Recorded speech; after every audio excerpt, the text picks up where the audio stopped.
Imagine yourself drifting into the cool mist of an early European morning, long before Rome, before Paris, before the very idea of France. We are in the shadowy valleys and dense forests of Central Europe, somewhere around 1200 BCE. The Bronze Age is fading, the Iron Age is stirring, and in this fertile, fog-wrapped land, a people are quietly becoming something new. They are not yet the Gauls, as history will call them, but their footsteps are those that will echo through centuries, clashing swords with Romans, haunting their nightmares, and eventually fading into their empire. These early ancestors, sometimes called the Proto-Celts, lived in the regions of what is now Austria, southern Germany, eastern France, and Switzerland. Their world was one of rivers and forests, herds and hearth fires, but beneath the surface, quite literally, was something more valuable than all their farmland salt. In a little Austrian place called Hallstatt, salt mines gave life to a civilization. Salt wasn't just a flavoring, it was life insurance for a people without refrigerators. Meat, cheese, even fish could be preserved for the long winter, and those glittering crystals of white rock could be traded across Europe for things the Hallstatt people didn't have: Greek pottery, Etruscan bronze, and ideas from far-off lands. Imagine carrying a block of salt on your back and knowing you're carrying wealth. Not quite gold bars, but close enough that people would kill for it. The Hallstatt mines were more than just resource pits. Because the salt preserved everything that touched it, archaeologists thousands of years later have uncovered an astonishing time capsule. Leather shoes, wooden tools, even strands of fabric still dyed bright colors, as though their owners just set them down yesterday and stepped away. And yes, even the miners themselves, bodies preserved in the salt-frozen mid-story. In those finds, we glimpse a society that valued beauty as much as practicality.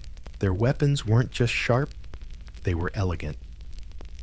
Long iron swords, with hilts shaped like human faces, as though even their blades needed personality. Their jewelry glittered with spirals and patterns that seemed alive, as if a river had wrapped itself into gold. This was the Hallstatt culture, born around 800 BCE, the first major phase of Celtic life. It marked the tipping point where bronze made of copper and tin gave way to the darker, harder gift of iron.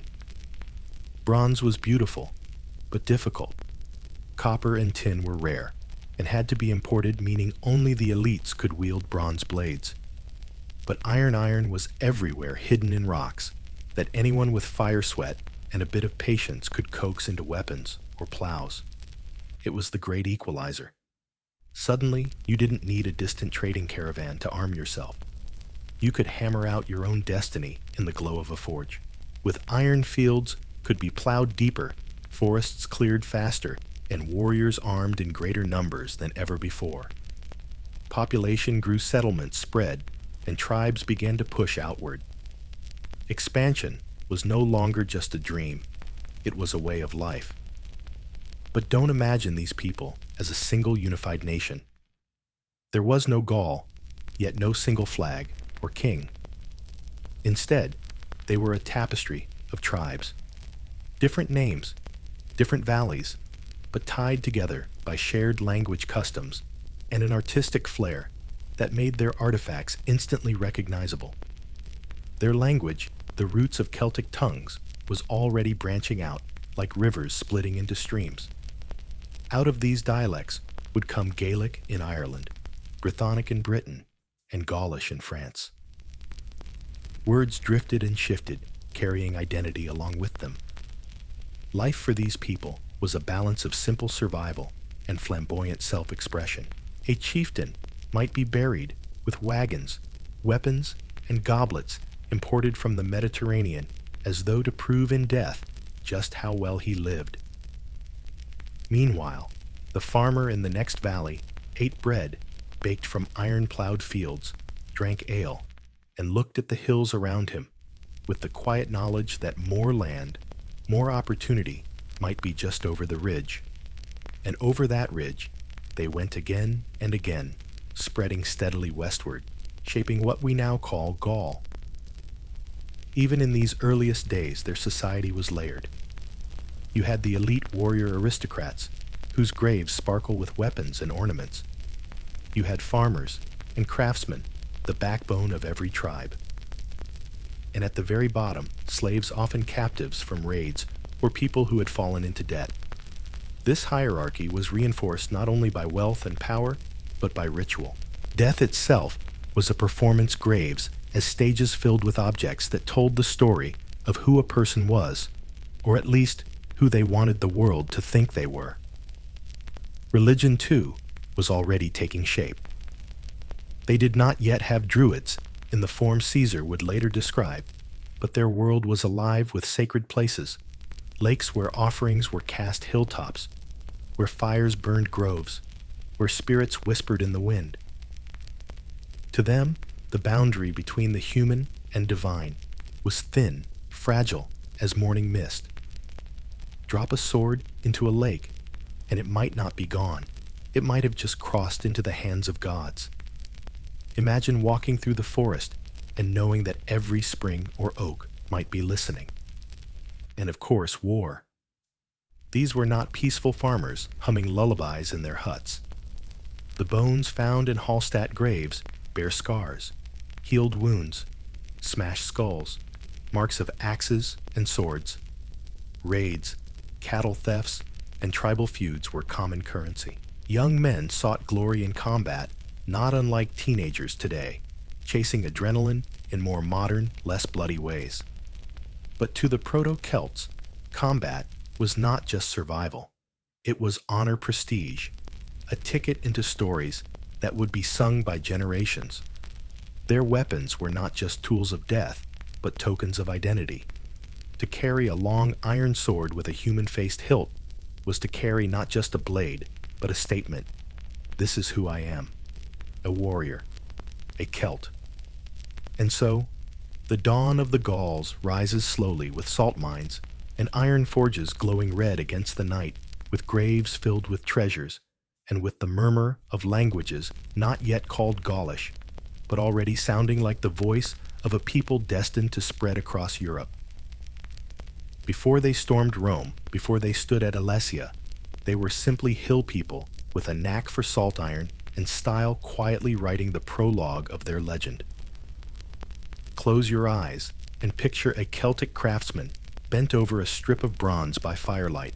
He hums maybe off-key, while his hammer taps out a rhythm older than any written song. With every strike, curves and spirals bloom across the metal surface, as though the universe itself is curling into shape under his hands. This is the art of the early Gauls, the Proto-Celtic people, who were never content with plain lines when they could add a swirl, a twist, or an animal shape hidden in the pattern. Their art and language weren't just decoration. They were how a scattered collection of tribes became something recognizable, something historians would one day group together as the Celts of Gaul. Let's start with language, because language is always identity hiding in plain sight. By the time the Hallstatt culture matured around 800 BCE, the Celtic tongue was branching like a vast oak. Imagine it: farmers shouting across fields, traders bargaining in marketplaces, warriors swearing oaths by the fire. Those words began to diverge, slowly shaping into dialects. Out of them would grow the Gaulish language, the native speech of what is now France and Belgium. On the islands to the west, related branches would evolve into Irish, Gaelic, Welsh, Breton, Cornish. Even today, if you wander into certain pockets of Brittany, you can still hear echoes of those old sounds. The languages themselves were music full of rhythm, and though the Gauls had no alphabet of their own, they spoke and sang their memories into existence. Their stories, their laws, their gods all carried in the air, memorized by priests and passed along like torches. This oral culture was not some sign of primitivism. On the contrary, it was a sign of extraordinary mental discipline. Imagine memorizing not just a bedtime story, but entire legal codes, genealogies stretching back generations, or complex astronomical calculations, all without pen and paper. That was the power of spoken Celtic, long before Julius Caesar scribbled his impressions of the Gauls with a Roman stylus. Now, if their language gave them unity, their art gave them flair. Early Hallstatt designs were geometric straight lines, tidy triangles, symmetrical zigzags. Solid, yes, but not exactly lively. But then around 500 BCE, a new style unfurled the Latin culture, named for a lakeside site in Switzerland, where artifacts lay buried in the mud. Latin art practically danced compared to the old stiff forms. Spirals unfurled like unfurling ferns. Curving lines looped into each other endlessly, the kind of patterns that make you dizzy if you stare too long. Stylized birds, snakes, horses, and faces peered from shield bosses or torques, as if the objects themselves were alive. The art was abstract yet organic, like a forest seen through a dream, and the Gauls loved it. But why such exuberance? Perhaps it was a reflection of their worldview, a cosmos full of cycles and transformations. A spiral wasn't just pretty, it was a symbol of life, unfurling of eternity, turning back upon itself. To wear a spiral on your shield was to wear the very pattern of existence. Even their swords carried this art. Imagine facing down a Gaulish warrior, only to see his sword hilt shaped like a human head, staring back at you. Unsettling, very. Effective? Absolutely. Still, the Gauls were not isolated artists hammering away in mountain caves. They were deeply plugged into the great networks of the ancient world. Trade was their bloodstream. Picture a wagon rolling south from Burgundy, laden with slabs of salt, amber beads, and woolen cloth. Down through valleys and over rivers, it goes until it meets Greek merchants in Massalia, modern Marseille. What comes back north? Amphorae filled with wine, Greek pottery painted with gods and heroes, bronze vessels from Etruria, and stories of strange lands where people wore togas instead of cloaks. These exotic goods didn't just end up on tables, they ended up in graves as status symbols. The famous Vix burial in Burgundy, for instance, held a Greek crater nearly 5 feet tall, big enough to mix wine for a whole banquet. Imagine being buried with a wine punch bowl taller than your children. That's wealth. That's prestige. And yet the Gauls didn't simply copy foreign styles. They absorbed, transformed, and reimagined them. A Greek amphora might find itself etched with Celtic spirals. A Roman coin design might sprout horse patterns or solar wheels once it entered Gaul.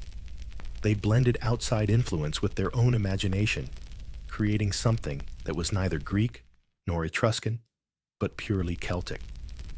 Their art, in other words, was a remix centuries before DJs existed. Trade was more than objects, though it was ideas. Contact with the Mediterranean brought techniques for fortifications, new agricultural practices, and fresh religious imagery. The Gauls weren't shy about borrowing what worked. They built hill forts, with walls using the Murus Gallicus method, timber frames stuffed with stones and bound with iron nails, flexible and fire-resistant, a clever adaptation of southern methods for northern landscapes. Their potters, once satisfied with hand-molded clay, adopted the potter's wheel, spinning out symmetrical vessels decorated with swirling red and black lines. And with every new tool or style came more efficiency, more wealth, and more people clustering into centers that were becoming, dare we say it, towns. We tend to picture the Gauls as shaggy warriors charging half-naked into battle hair spiked with lime. And yes, they did that sometimes because psychological warfare never goes out of style. But beneath the bravado was a culture already complex, sophisticated, and cosmopolitan. A Gaulish noble at his feasting table might drink Italian wine from a Greek vessel, served by slaves taken in raids against Germanic neighbors while wearing a torque of local gold crafted in a style influenced by Scythian horsemen far to the east. That's Globalization Iron Age edition. But while nobles flaunted wealth, everyday folk lived lives both humble and surprisingly advanced. Farmers grew wheat, barley, and oats with iron plowshares. They rotated crops, raised pigs, cattle, and sheep, and built granaries on stilts to keep food dry. Women spun and wove wool into brightly colored textiles using dyes that produced reds, blues, and yellows vivid enough to make a Roman fashionista jealous. Even common ceramic bowls often carried decorative flair. Why eat porridge from something plain when you can eat from something stylish? At the heart of it all was movement. Tribes migrated westward and southward, spreading language and style with them. Around 700 BCE, waves of Celtic-speaking groups crossed into what is now France, establishing the foundations of Gaulish civilization. They didn't sweep in as conquering armies, so much as families, clans, farmers, and smiths seeking new land. This wasn't one invasion, but centuries of slow expansion, like water seeping into every valley. Each valley, each tribe added its own flavor to the mix. The result was a patchwork quilt of communities that shared enough culture to recognize each other as kin, but enough individuality to argue feud and sometimes kill each other over cattle or honor. And yet there was cohesion. A Gaul from the Aedui in Burgundy and one from the Arverni in Auvergne might quarrel, but they would recognize the same spirals on their shields, the same songs sung by their bards, and the same gods whispering in their sacred groves. They were in a very real sense becoming a people, not yet one nation, not yet the fearsome Gauls that Rome would shudder at, but a civilization recognizable in its style, its speech, and its spirit. So by the time the Greeks and Romans began writing about them, these people were already a paradox rooted in their valleys, yet connected across Europe. Fiercely tribal, yet bound by shared culture. Practical farmers, yet flamboyant artists. Their language tied them together in memory. Their art gave them identity. Their trade gave them wealth and reach. This was the alchemy that shaped a people who would someday rattle the gates of Rome itself. And all of it began with the hum of a craftsman's hammer, the curl of a spiral, and a trader's wagon creaking along a muddy road toward the horizon. The Gauls were taking shape piece by piece, pattern by pattern, word by word. Picture a shield not just as a slab of wood to stop a spear, but as a canvas. Across its bronze face spirals spin out like galaxies. Animal shapes slither between the lines, and in the right light the designs almost seem to move. This is Latin art, alive, fluid, hypnotic. If the Hallstatt world was about strength and survival, Latin was about expression, beauty, and dare I say, swagger. Somewhere around 450 BCE, the Celtic imagination burst into full bloom, and the Gauls stepped into history not just as warriors, but as artists of their own identity. The Latin culture, named after a lakeside site in Switzerland, where archaeologists dredged up a treasure trove of artifacts, represents the second great act of Celtic civilization.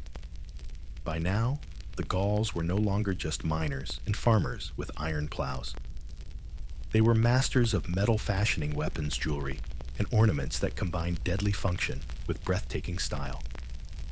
Their swords were long, elegant, and meant for slashing. Their hilts often sprouted into curves that resembled wings animals or even stylized human heads. To face a Gaulish warrior wasn't just to face a blade. It was to face art sharpened to a killing edge. But let's be honest, the Gauls didn't need to make everything this beautiful. A plain spear works just as well when you're charging across a muddy field. Yet they couldn't resist. The swirl, the curve, the flowing line, these motifs invaded every medium metal pottery wood textiles. Their art seemed allergic to straight lines, as if geometry itself had been bent by a playful hand. Scholars sometimes call this a vegetal style because it feels organic, like vines twisting up the side of a tree. Look long enough, and you start to believe it's growing right before your eyes. And it wasn't only warriors who flaunted this style.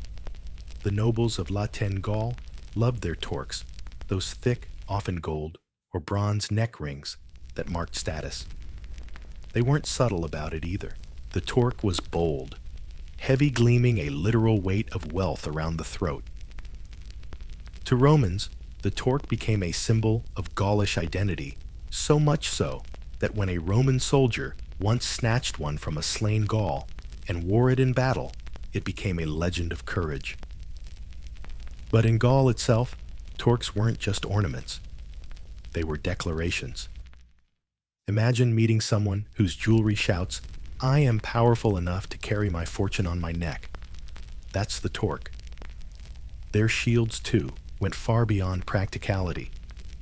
The famous Battersea shield, though found in Britain, is a masterpiece of the La Tène style, with swirling repoussé designs that catch the light like ripples on water. Imagine that gleam, dazzling in the sun, as warriors screamed, and the haunting blare of the carnix, the Gauls' bronze war trumpet, shaped like a snarling boar's head, echoed across the field. It wasn't just battle.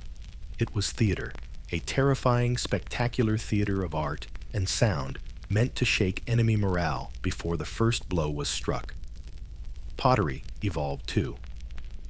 Early Hallstatt ceramics were sturdy, but plain decorated with simple lines. In La Tène, potters used the wheel to spin out smooth vessels, often painted or incised with the same curling motifs found in metalwork. Cups and bowls became canvases of identity, echoing the same visual language you might see on a noble's sword. Even the everyday act of pouring ale or wine into a vessel was done through art. Why be boring when you can be Gaulish? And let's not forget clothing. Textiles rarely preserved whisper to us in fragments of bright dyes and woven patterns. Roman writers later remarked on the Gauls' colorful dress, striped tunics, checked cloaks, trousers dyed in vivid hues. To the Romans, who loved their whites and reds, the Gauls must have looked like walking rainbows with spears. If fashion is a kind of weapon, the Gauls wielded it boldly. A Gaulish warrior, in checked pants hair, spiked with lime neck, weighed down with gold sword hilt, carved like a face that's someone announcing themselves before a fight has even begun. But the La Tène bloom wasn't only about aesthetics. It reflected deeper cultural currents. The Gauls were becoming more interconnected, more urban, and more politically sophisticated. Their fortified settlements, oppida, weren't just refugees, but centers of craft and trade. Inside, specialist artisans hammered bronze-forged iron, spun wool, and brewed ale.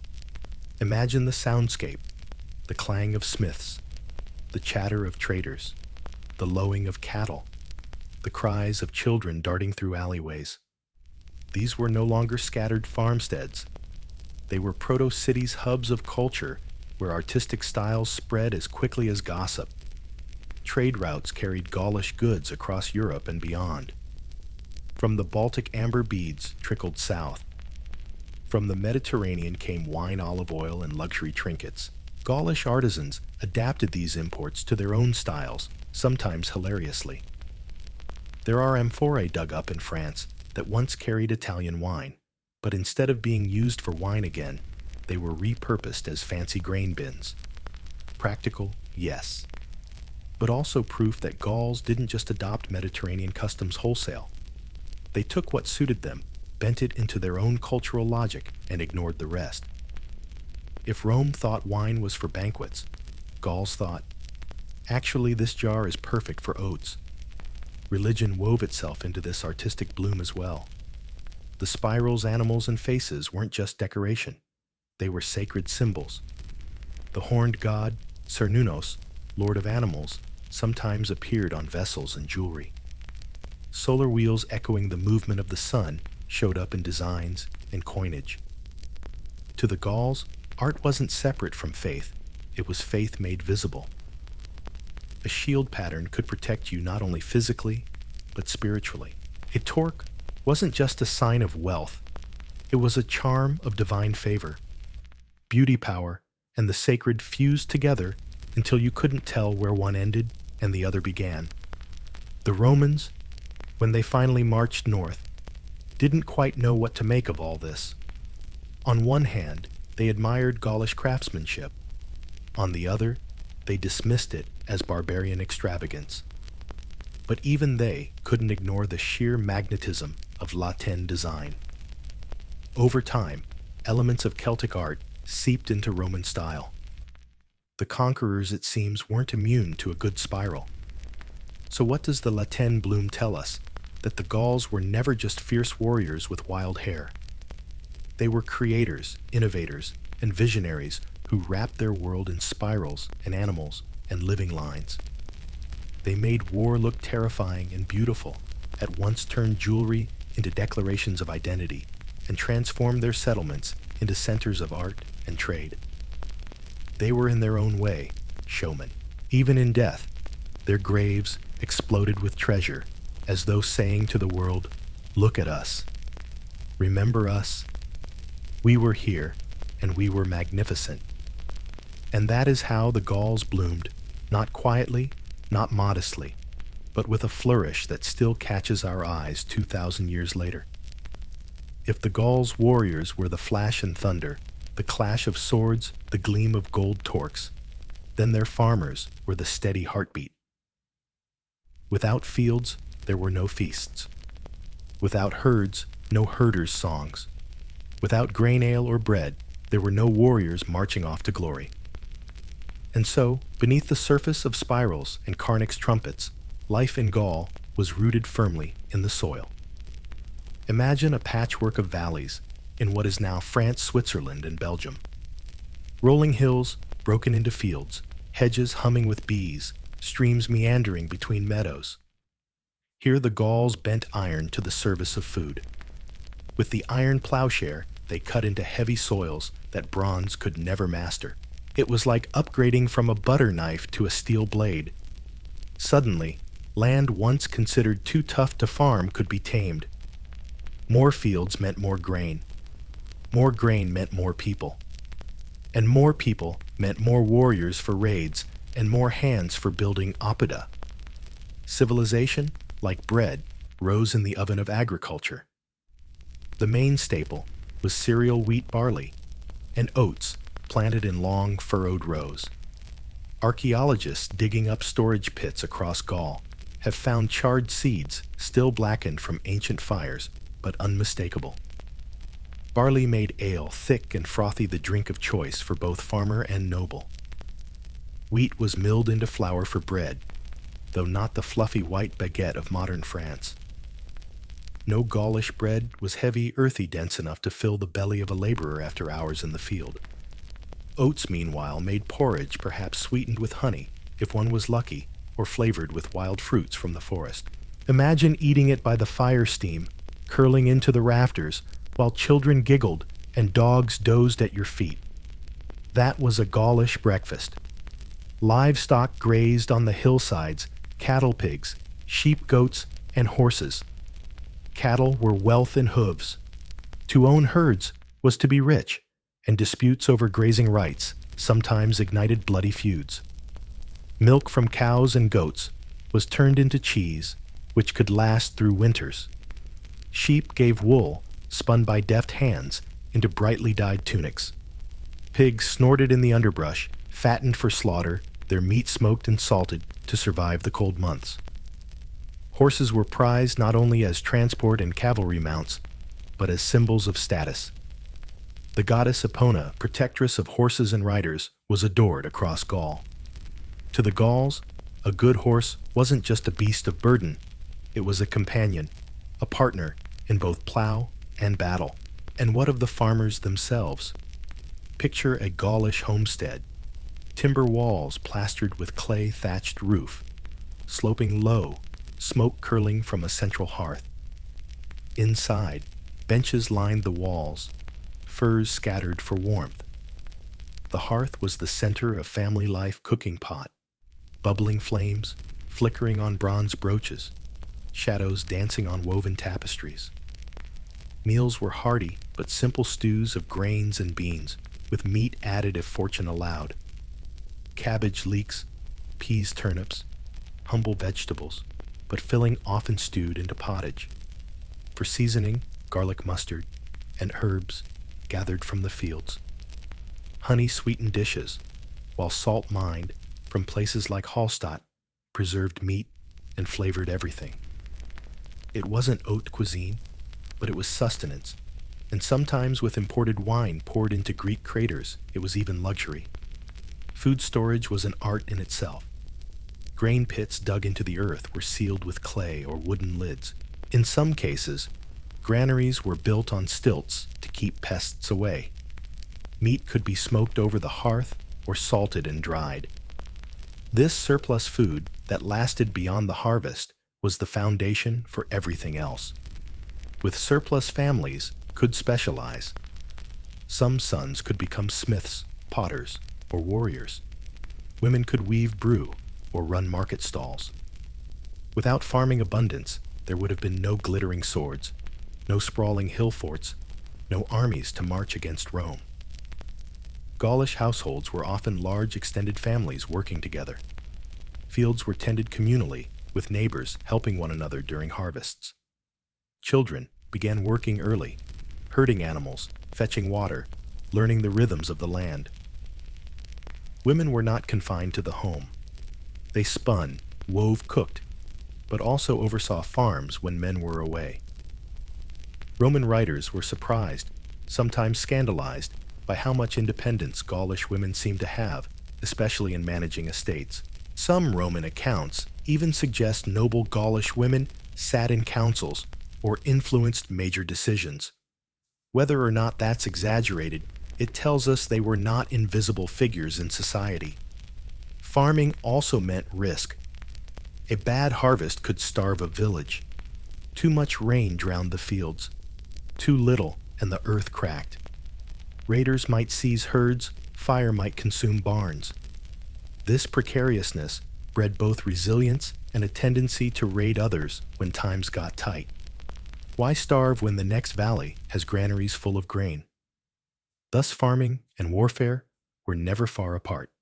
Fields fed armies, and armies defended or raided fields.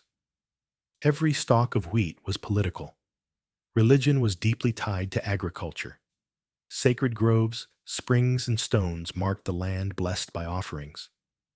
Farmers might throw tools, jewelry, or even weapons into rivers to appease deities who controlled fertility. Festivals followed the agricultural calendar, planting midsummer harvest. The gods were asked to bless the fields, the flocks, the herds. The wheel of the year turned with the wheel of the plow. Life was cyclical sow, reap, store feast, wait, repeat. A Gaul's sense of time was less about hours and minutes than about seasons and cycles. You planted in hope, you harvested in gratitude, you feasted in celebration, and sometimes in desperation, knowing tomorrow was never guaranteed. We often remember the Gauls through the lens of Roman warfare, but their daily life was built on these quieter rhythms. A Gaulish warrior charging in check trousers and gold torque may be glamorous in legend, but that man was born of fields, fed by porridge, raised among cattle, and hearth smoke. His strength came from farming surplus his weapons, from smiths supported by agricultural wealth. His very identity, from clan ties to sacred rituals, was grounded in the land. And so if you wander the French countryside today, with its patchwork of fields, winding rivers, and village hearths, you're looking at a landscape first shaped by these ancient farmers. Their iron plows carved furrows that led not only to harvests, but to history. Their cattle and grain built the foundations upon which cities' wars and empires would later rise. The Gauls' fields may seem quiet, but they were the soil from which legends grew. If you imagine Gaul only as wild-haired warriors charging downhill in a roaring frenzy, you miss the subtler layers.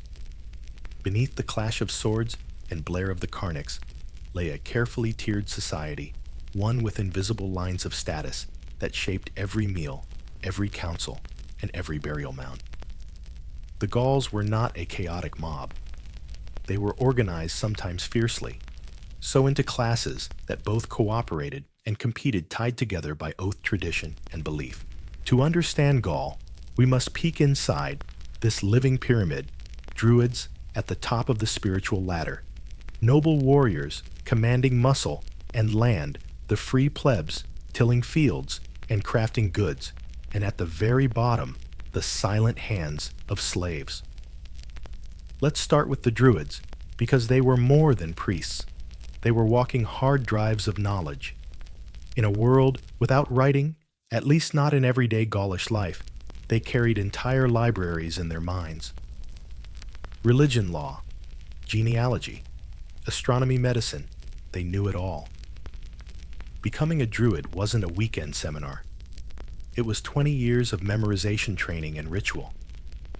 Imagine being a teenager, then realizing your college degree involves 2 decades of reciting poems, remembering the names of everyone's ancestors, and knowing the right time of year to sacrifice a white bull. Druids weren't just priests in white robes cutting mistletoe with golden sickles, though that image lingers thanks to Roman writers. They were judges in legal disputes, advisors to chieftains and keepers of cosmic balance. They could halt battles simply by stepping between armies and raising their staffs. When Caesar wrote of Gaul, he noted that the Druids wielded such authority that they could excommunicate entire tribes from religious rites, a punishment worse than death, because it meant being cut off from both gods and community. Yet the Druids did not exist in isolation. Parallel to them were the equites, the warrior aristocracy, lords of land and herds. These were the men who wore the gold torques, led cavalry charges, and commanded sworn bands of followers. Their wealth was measured not just in acres or cattle, but in loyalty. How many warriors would die for them at a word? Their feasts overflowed with meat and imported wine, their halls decorated with bronze and silver weaponry, as much for display as for use. But their power wasn't absolute.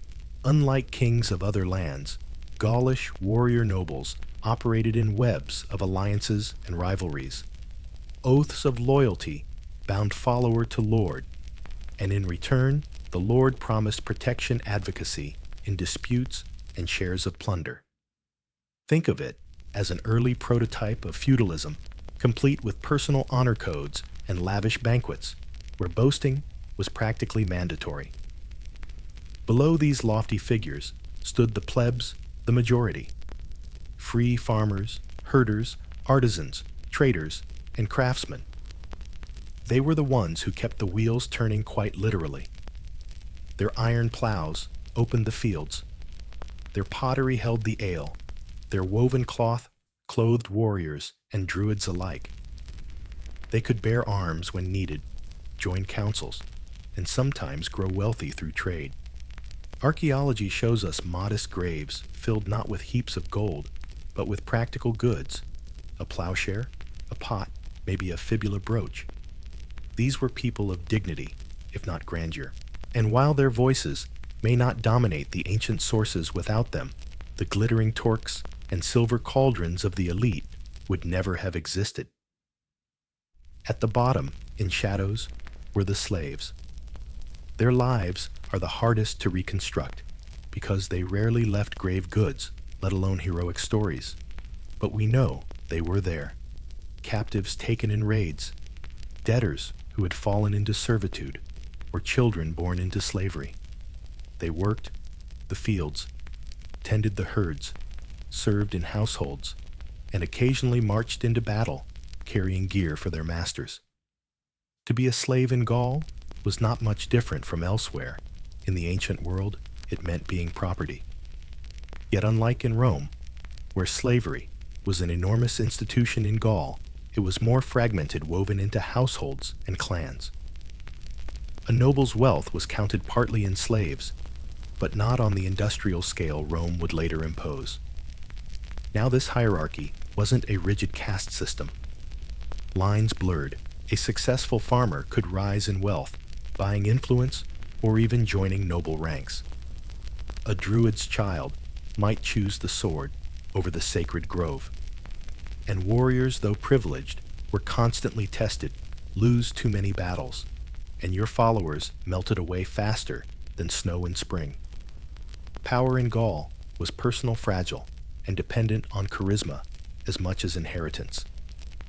It was a society where speeches mattered, where oaths bound men tighter than written contracts, and where one misstep could topple a leader into obscurity.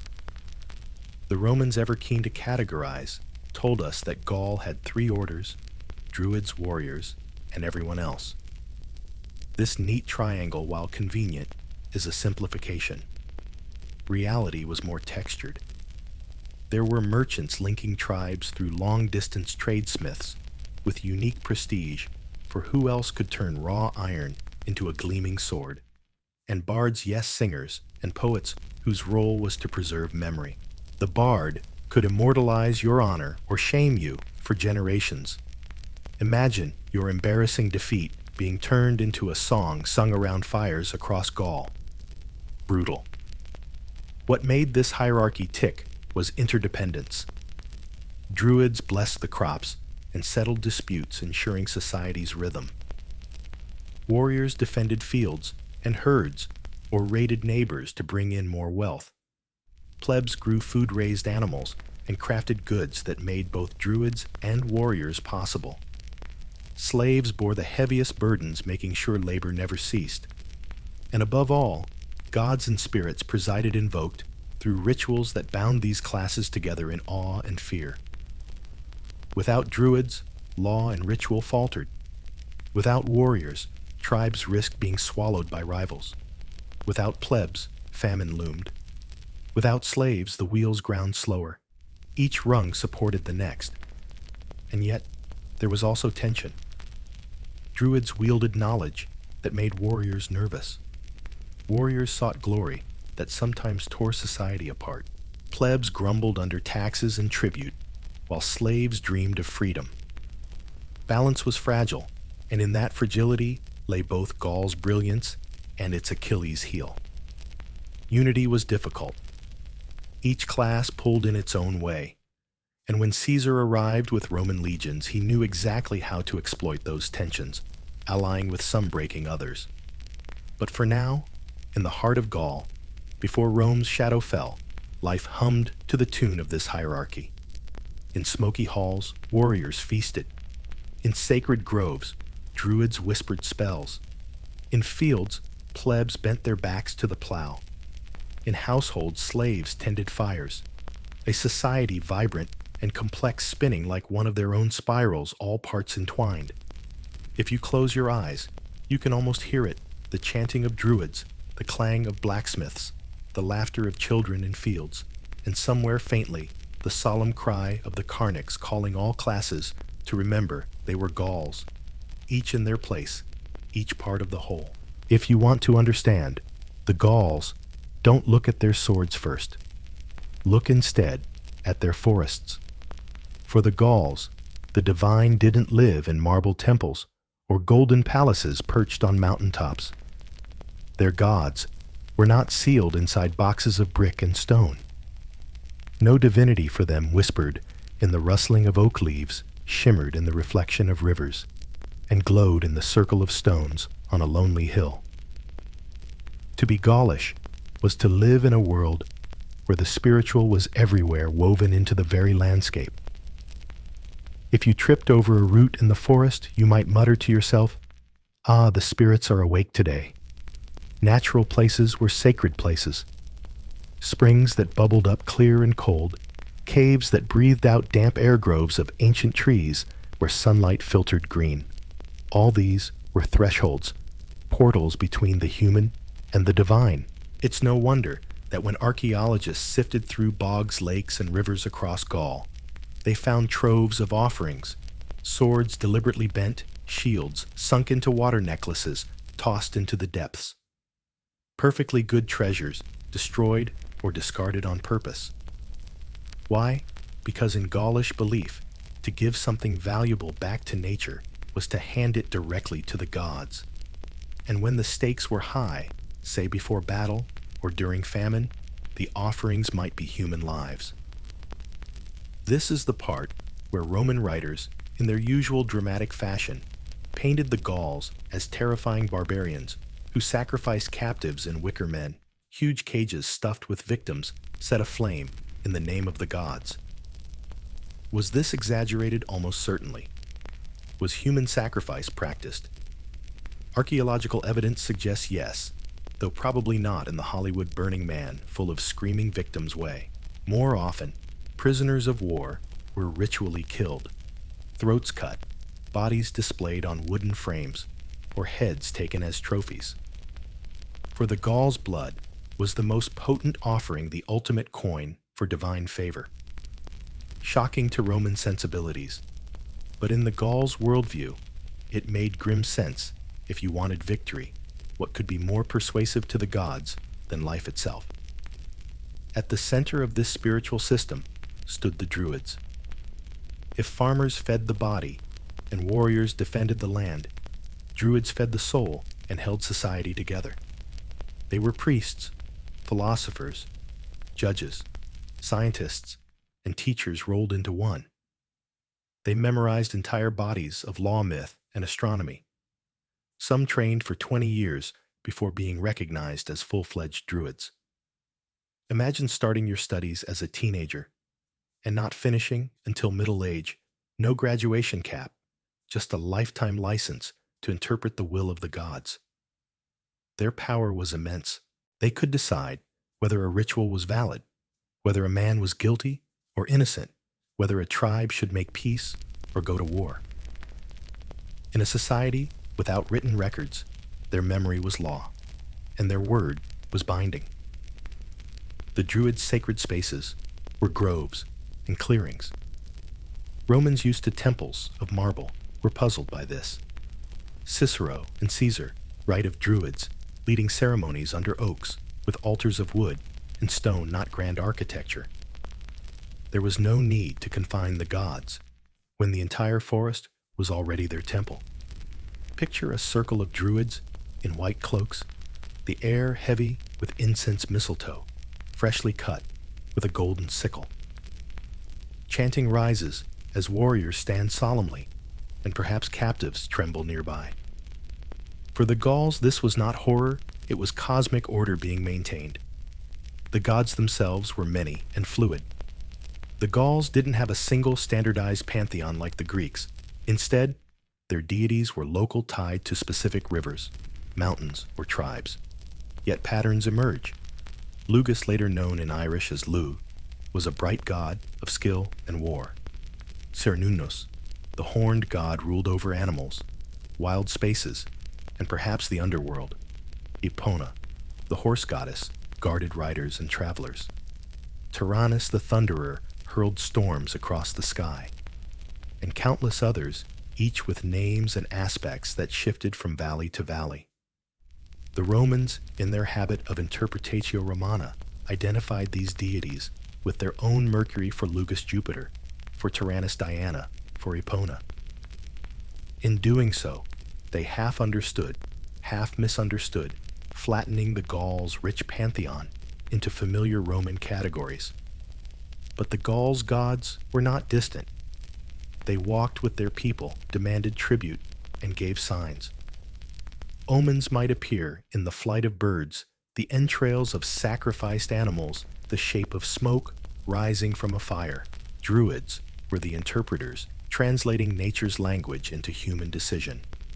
Yes, the gods approved this war. No, you cannot marry her. The signs are bad. In this way, religion wasn't separate from politics. It was politics. A chief who defied Druidic counsel risked both divine wrath and social collapse. And religion wasn't always grim. Festivals punctuated the year, tied to planting and harvest cycles. Midsummer fires lit up hilltops. Feasts brought entire tribes together with roasted cattle, endless ale, and songs that echoed long into the night. These were moments when gods and people communed in joy, not just in fear. offerings of grain jewelry, or the first fruits of the harvest were cast into rivers not as desperate pleas, but as thank yous. To live in Gaul was to live in constant dialogue with the sacred, whether through daily rituals or monumental ceremonies. Of course, the Romans were both fascinated and horrified. To them, Druids were mysterious magicians dabbling in dark rites. Augustus and Tiberius eventually outlawed Druidism, partly because they feared its power as a unifying cultural force, and partly because human sacrifice offended Roman sensibilities, or at least gave them a convenient excuse. Yet the fascination never faded. Even today, Druids linger in our imaginations as robed sages whispering to oak trees and predicting the future by starlight. So when we picture Gaul, let's not see only swords and shields. See the sacred lake glinting with the offerings thrown into its depths. See the Druids gathered in misty groves, chanting incantations as the tribe watches in reverence. See the festivals, where gods were thanked, warriors feasted, and farmers prayed for fertile fields. For the Gauls, the forest was a cathedral, the river an altar, the sky itself a temple ceiling. Their gods were everywhere. Their druids were their guides, and their lives were lived in a world humming with the divine.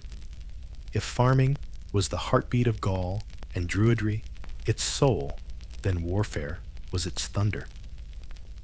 The Gauls had a reputation feared by Greeks, dreaded by Romans, and whispered about for centuries that they were wild, terrifying, unstoppable in their fury. But like most reputations, this one is a mixture of truth, exaggeration, and a little propaganda. So let's step into their world of war, not just the clamor of battle, but the style, the psychology, and the showmanship that made Gaulish warfare unlike anything their neighbors had seen. First, let's picture a Gaulish army mustering on a misty morning. Warriors stream out of hill fort gates, gathering in a meadow or on a ridge, each clan clustering under its chieftain's banner. There is no neat Roman parade ground here, no synchronized marching to the beat of a drum. Instead, there's a storm of energy, hundreds, sometimes thousands of men, shouting, laughing, even boasting at the top of their lungs. This wasn't disorder, it was theater. War for the Gauls was as much about display as about killing. To terrify your enemy before the first spear was thrown, that was half the victory. Weapons were not mass-produced carbon copies. Each warrior carried arms that reflected both function and identity. The long iron sword was the signature Gaulish weapon.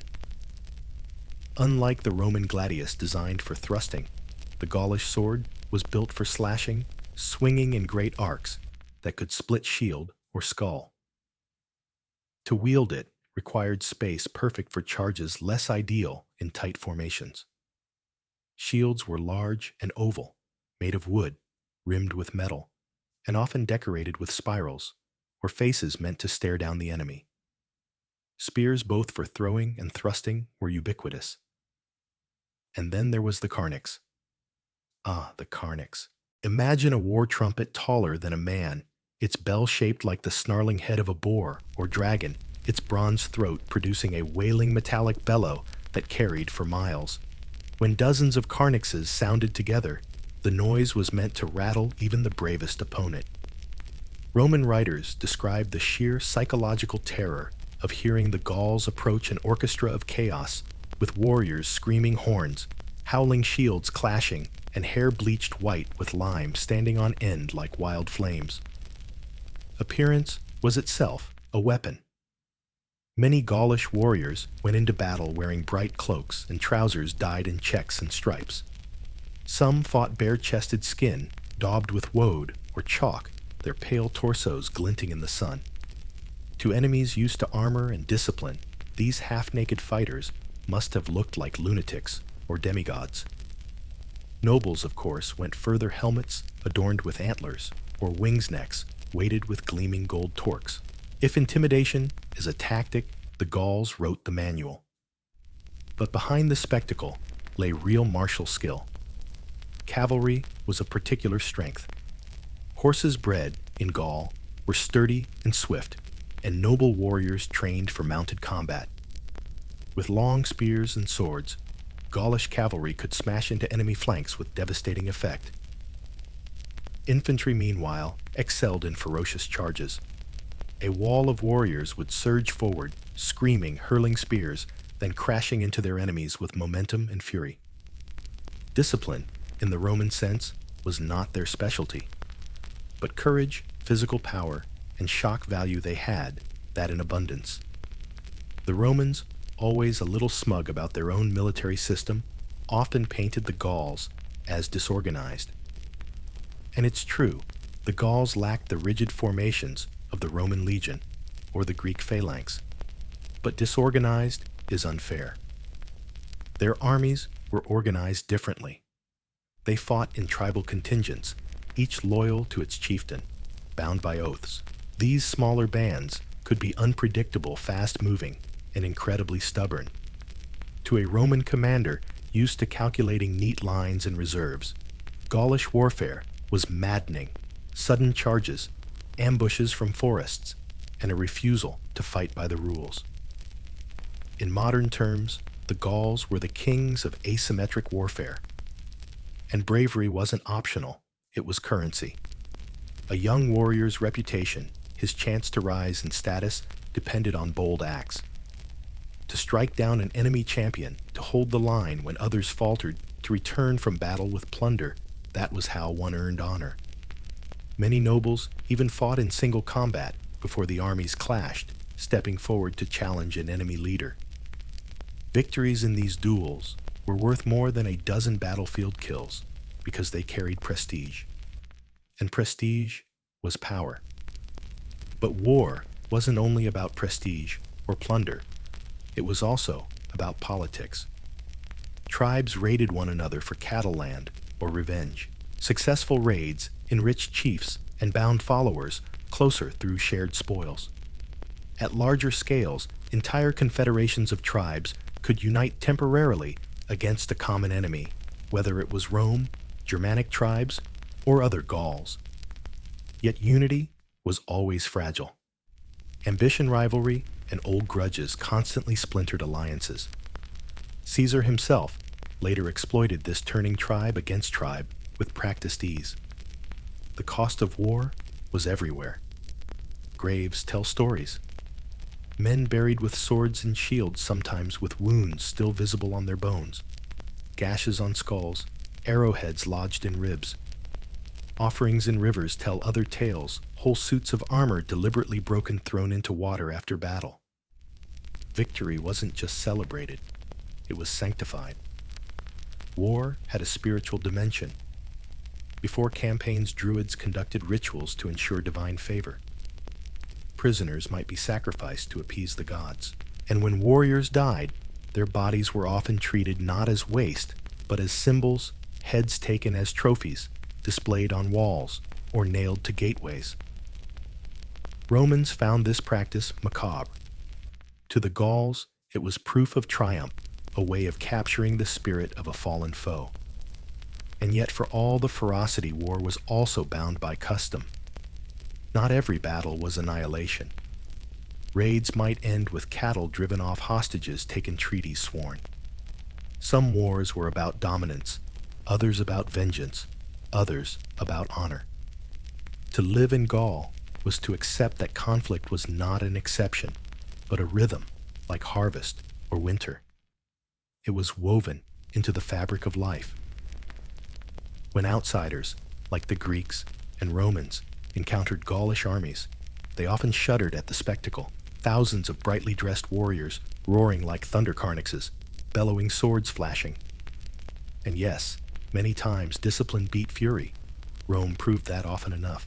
But the Gauls left an impression so deep that centuries later, the memory of their wild charges and fearsome cries lingered in Roman nightmares. The sack of Rome in 390 BCE, led by Brennus and his warriors, became a trauma etched into the Roman psyche. For generations afterward, Romans whispered the Gauls with a shiver as though the wild thunder of their warbands might return any moment. So what was the Gaulish way of war? It was noise and spectacle, courage and ferocity, improvisation and individuality. It was less about neat formations and more about shock and awe.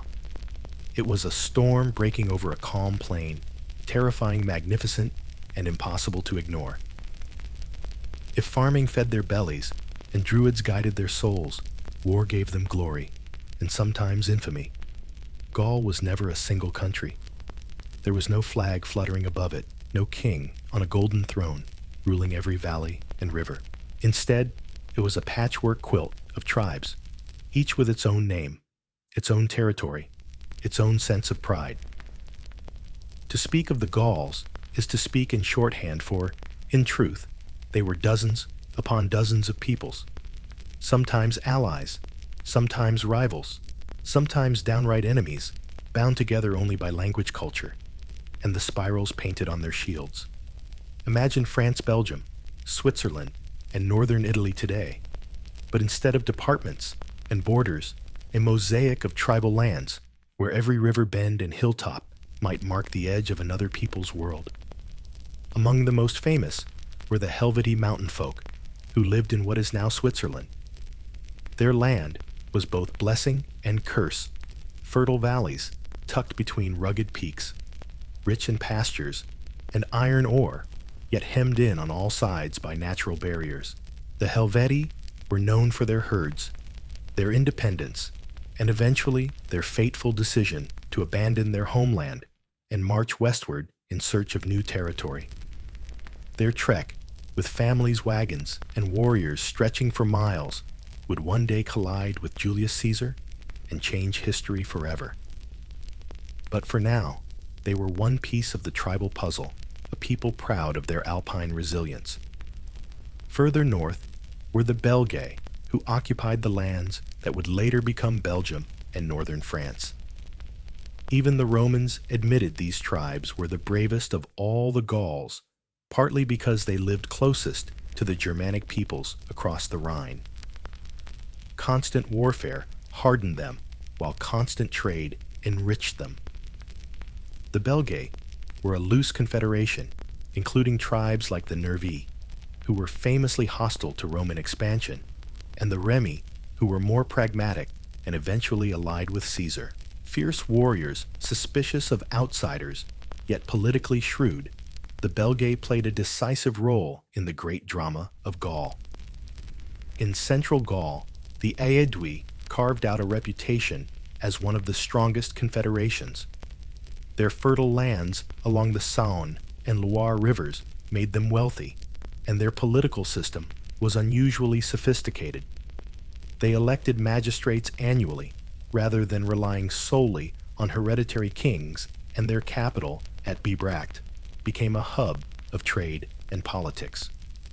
The Aedui even struck alliances with Rome long before Caesar arrived, hoping to strengthen their hand against rivals. Yet their loyalties were always tested, caught between the power of Rome and the pull of Celtic unity. Theirs was a delicate balancing act, and one that often tipped into betrayal or rebellion, depending on the season. Not far from them, the Arverni of the Massif Central held sway over vast stretches of central France. They were wealthy, their lands blessed with resources and defended by natural fortresses. For generations, they were among the dominant tribes of Gaul, capable of summoning tens of thousands of warriors. And from the Arverni would rise the most famous Gaul of all Vercingetorix, the chieftain who rallied the tribes in their final great revolt against Rome. But before him, the Arverni kings had already left their mark leading confederations that challenged not just neighbors, but Mediterranean powers as well. The Sequani to the east controlled vital river valleys and mountain passes. Their territory sat at the crossroads of trade routes, connecting the Mediterranean with northern Europe, giving them both wealth and enemies. At times they sought Germanic allies to balance against rival Celtic tribes, a strategy that brought them short-term advantage but long-term disaster. Their capital, at Vesontio, modern Besançon, would later be one of the key flashpoints in Caesar's campaigns. The Sequani remind us that Gaul was not a closed world, but one constantly interacting with the peoples across the Rhine and the Alps.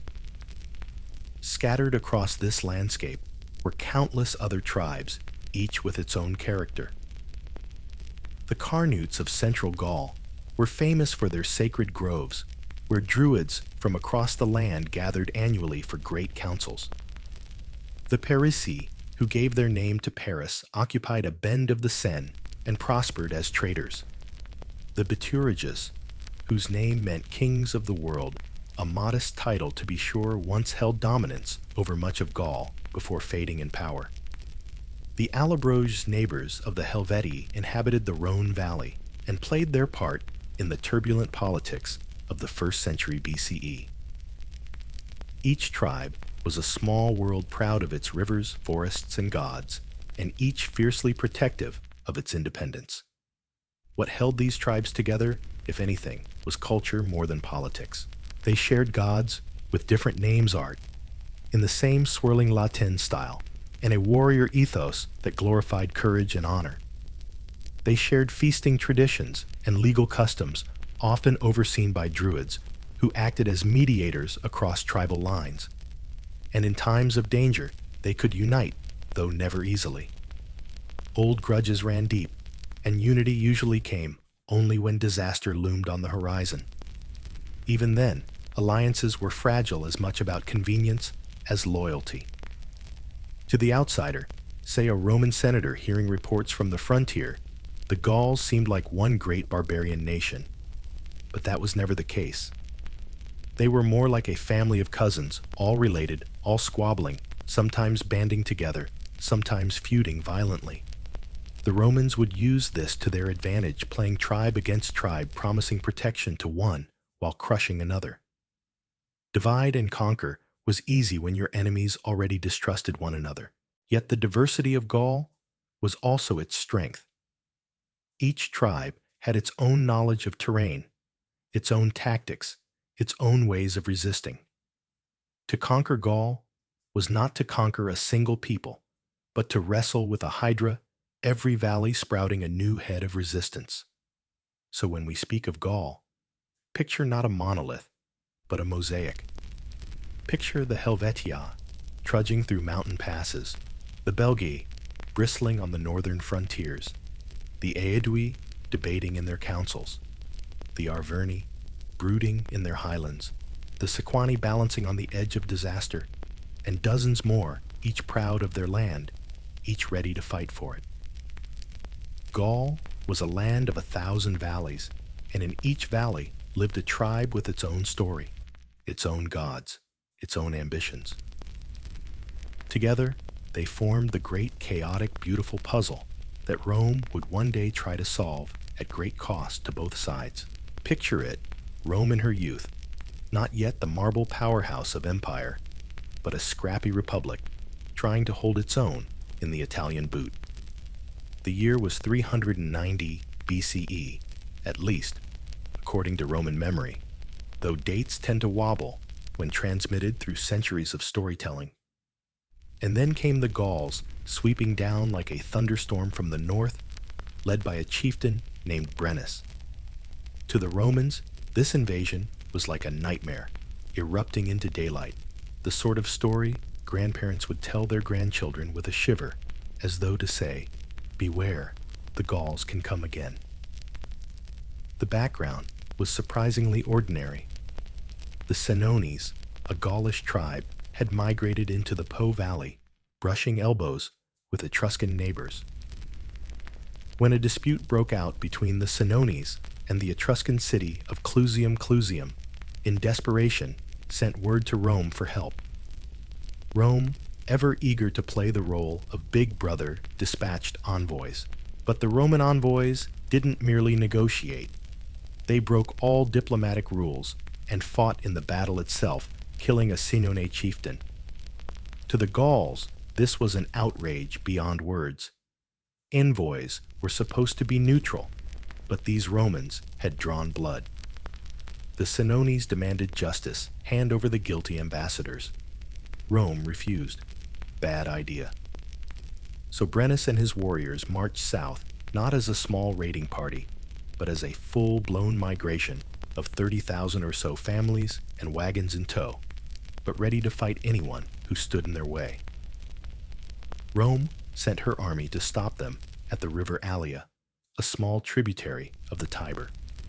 The Romans lined up nervous, but proud, still clinging to the belief that their legions could match anyone. What happened next would scar Roman memory forever. The battle was a rout.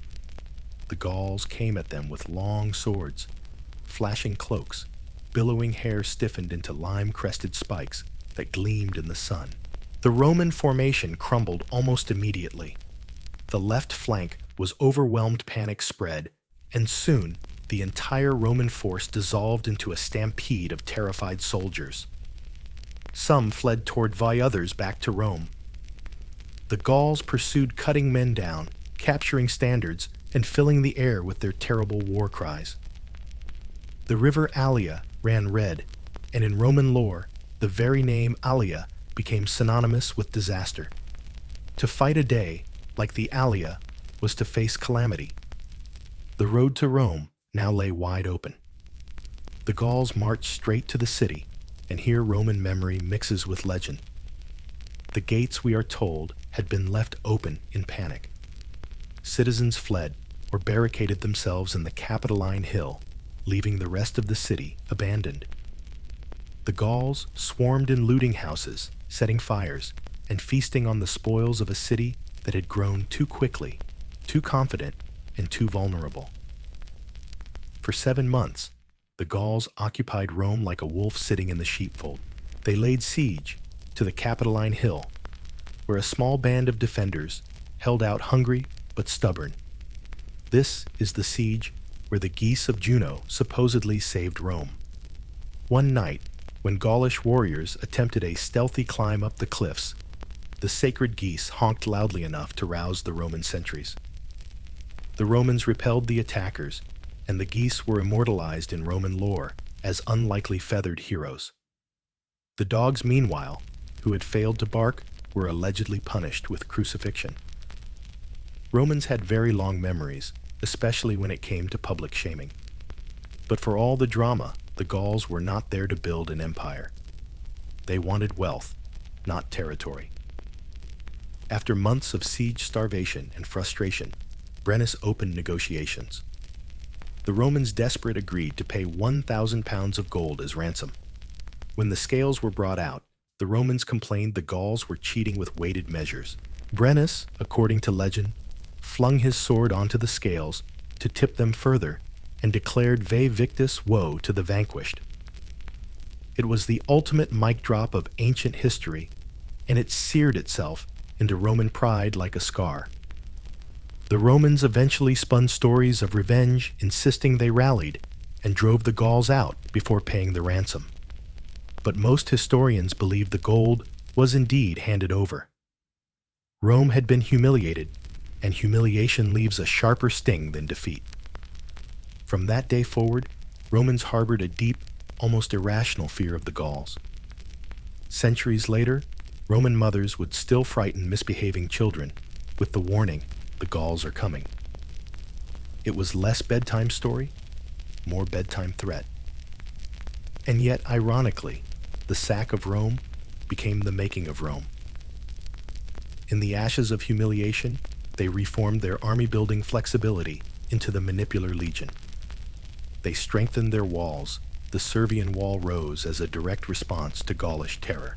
And most importantly, they carried that fear like a burning coal in their hearts, fueling expansion, conquest, and an obsessive determination that no barbarian would ever breach their city again.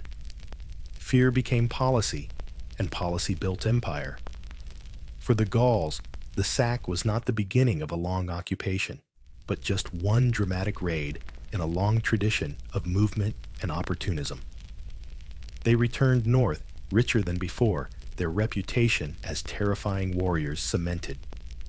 For the Romans, it was a trauma that defined their view of the Celtic world. And in that moment, an uneasy relationship was born. Admiration of Gaulish courage and craftsmanship mingled with a bone-deep dread of their fury.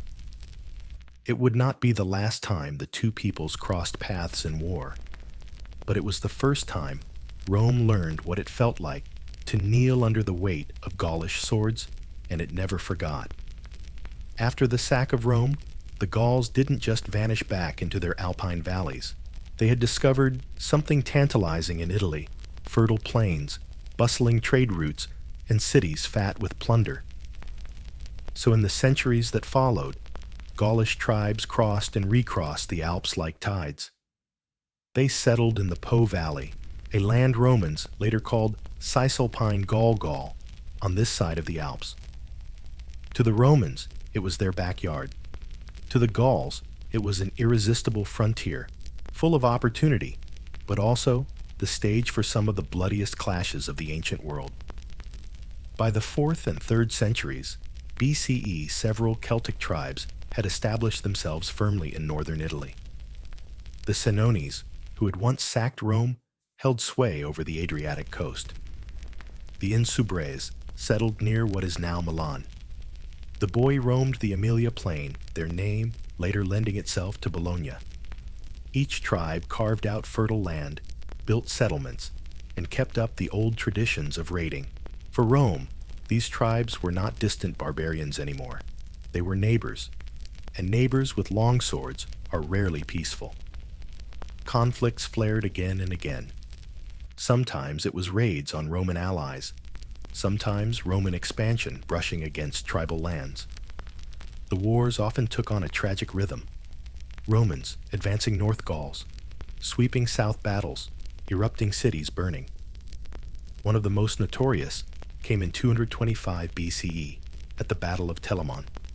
A massive coalition of Gauls, Insubres Boii and Gaesatai, fierce mercenaries from beyond the Alps, poured into Etruria, pillaging as they went. Rome responded with a two-pronged army, one coming from the south, another circling from the north. The Gauls suddenly found themselves trapped between two Roman forces near the town of Telamon. The battle that followed was chaos and spectacle. The Gaesatai, those mercenaries famed for their fearlessness, chose to fight completely naked, armed only with shields and spears. Their bodies painted their hair, lime stiffened into wild crests. To the Romans, it was horrifying and mesmerizing. All at once, imagine thousands of warriors gleaming in the sun, shouting as they charged. The clash was brutal. Romans pressed from both sides, shields locked pila flying. In the end, the Gauls were crushed, their leaders slain, their armies scattered. For Rome, Telamon was a turning point. No longer would they tolerate Gaulish incursions as mere nuisances. From then on, the conquest of Cisalpine Gaul became policy. The wars dragged on for decades. The Insubres resisted fiercely their capital Mediolanum, modern Milan, standing as a symbol of defiance. The Boii allied with whoever could help them resist, sometimes with other Gauls, sometimes even with Hannibal when he swept into Italy during the Second Punic War. In fact, many Gaulish warriors fought alongside Hannibal, eager for revenge against Rome. At battles like Trebia, and Cannae Celtic cavalry and infantry were among the most ferocious on the Carthaginian side, helping to deliver some of Rome's darkest defeats. But Hannibal could not sustain his war forever, and when his fortunes declined, so too did the Gauls. The Romans, ever patient in their grudges, returned north in force once Carthage was no longer a threat. The conquest was not easy. The Gauls fought with the same ferocity that had once brought Rome to its knees. They staged ambushes, they raided supply lines, they defended their oppida with desperate courage. But Rome's machine was grinding forward now, and Gaulish bravery was no longer enough. By 191 BCE, after decades of war, the Boii were finally subdued. The Insubres and Cenomani followed their lands absorbed into Roman colonies. The fertile Po Valley became Rome's breadbasket, crisscrossed with roads dotted with Latin settlements. Cisalpine Gaul ceased to be a wild frontier and became part of the Roman world, though the people living there did not forget their Celtic roots. For the Romans, these wars were more than territorial squabbles.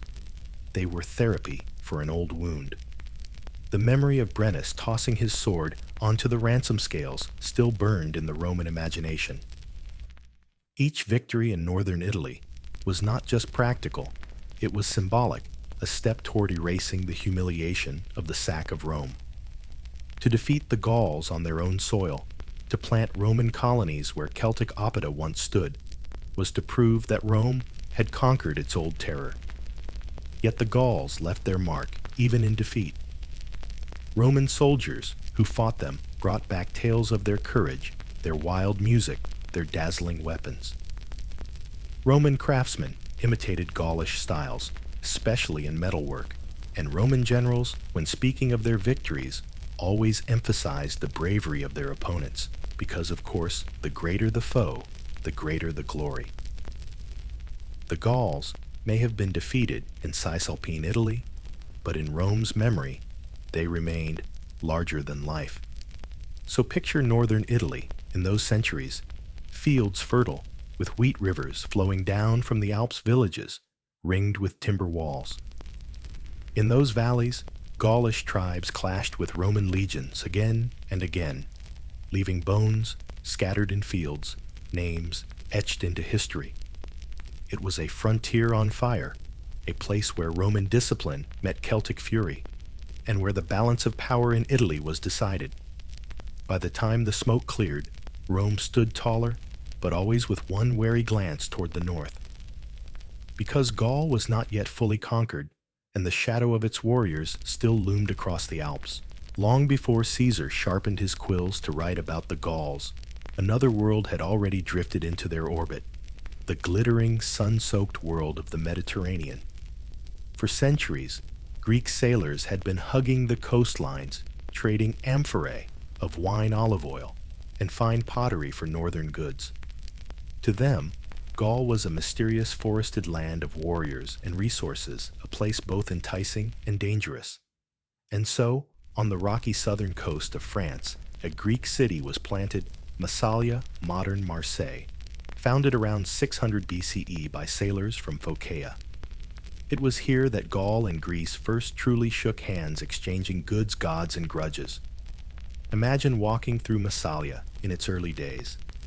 Greek temples gleam white against the blue sea, fishermen haul in nets heavy with silver fish, and in the bustling agora amphorae of wine stand stacked like soldiers.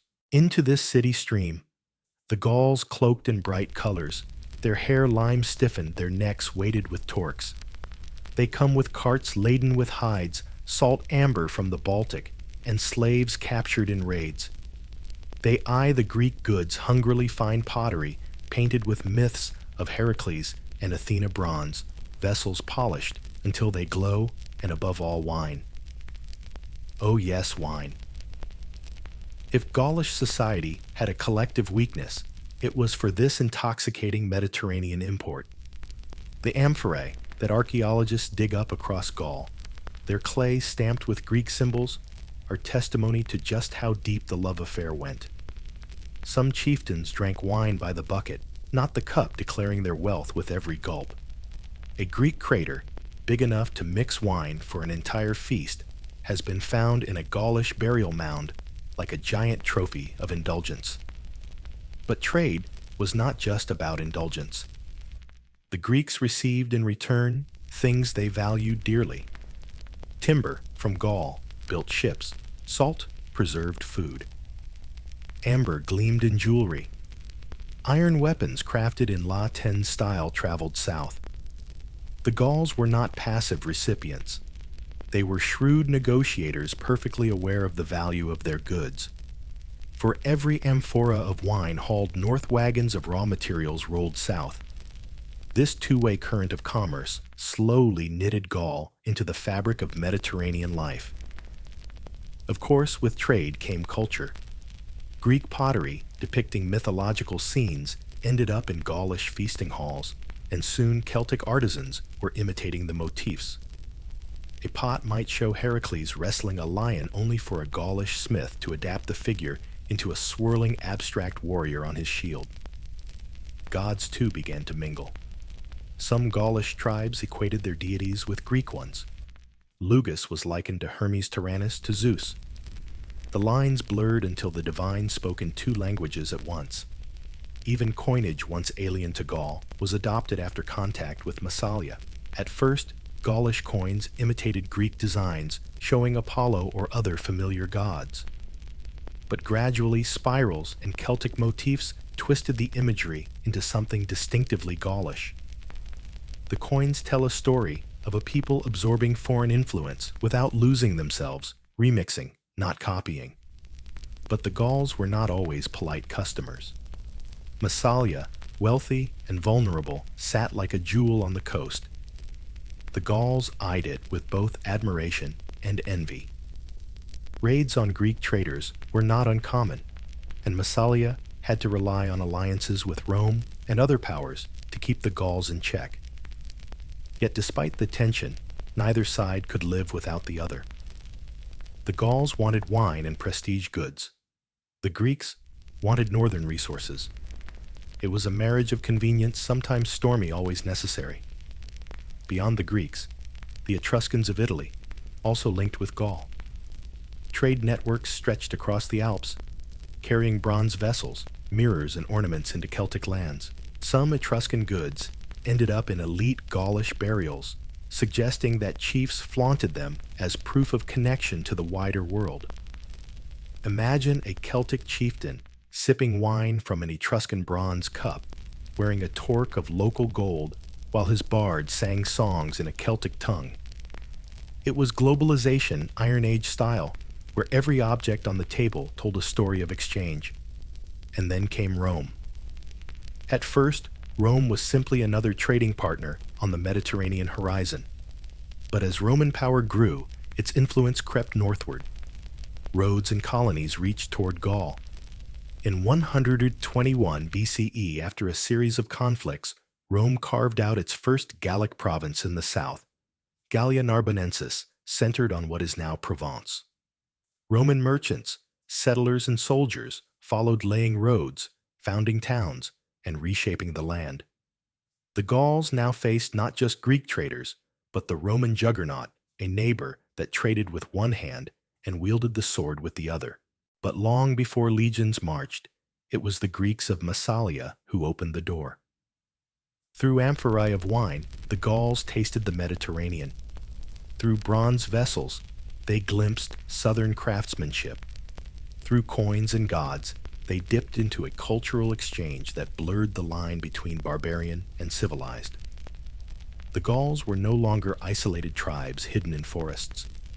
They were part of a vast network stretching from the Baltic to the Aegean, their spirals intertwining with the straight lines of Greek pottery, their feasts echoing with the taste of imported wine. So when Caesar later came boasting of civilizing Gaul, he was late to the party. The Gauls had already met the Mediterranean centuries before, on their own terms, trading salt for wine, amber for bronze, and stories for stories. In those bustling markets of Massalia, Gaul, and Greece, first locked eyes, and both came away changed. If you want to measure the wealth of the Gauls, you don't need ledgers or dusty tax rolls. Just look at what they left behind in their graves, rivers and hoards. Gold torques, coiled thick and heavy silver bowls, hammered into luminous curves. Bronze cauldrons so vast they could stew an ox whole. The Gauls didn't just live in a world of practicality. They lived in a world of splendor, where craftsmanship and wealth were on full display, sometimes even in the afterlife.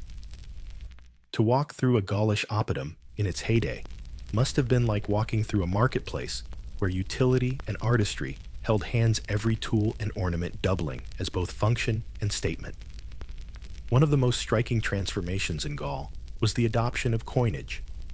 At first, coins were not a native idea. They trickled in from the Mediterranean, carried in the purses of Greek and Roman traders. Early on, Gaulish coins were imitations of Greek staters, especially those of Philip II of Macedon, stamped with his regal profile or his chariot-driving Apollo.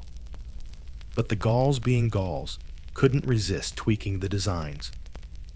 Over time, Apollo's neat Greek face melted into abstract swirls, his horse-drawn chariot stretching into a kaleidoscope of shapes until the coins looked more like dream visions than standard currency. The Romans saw this as crude. To modern eyes, it looks like genius, a perfect blend of Mediterranean influence and Celtic imagination. Coins served more than just commerce. They were propaganda in metal. Chieftains minted their own, stamping their names or tribal emblems to proclaim authority. When you held a coin, you weren't just holding money. You were holding a reminder of who ruled your land, who had the power to turn gold and silver into symbols. Coins flowed through the hands of traders, soldiers, farmers, and travelers, linking valleys into networks of exchange.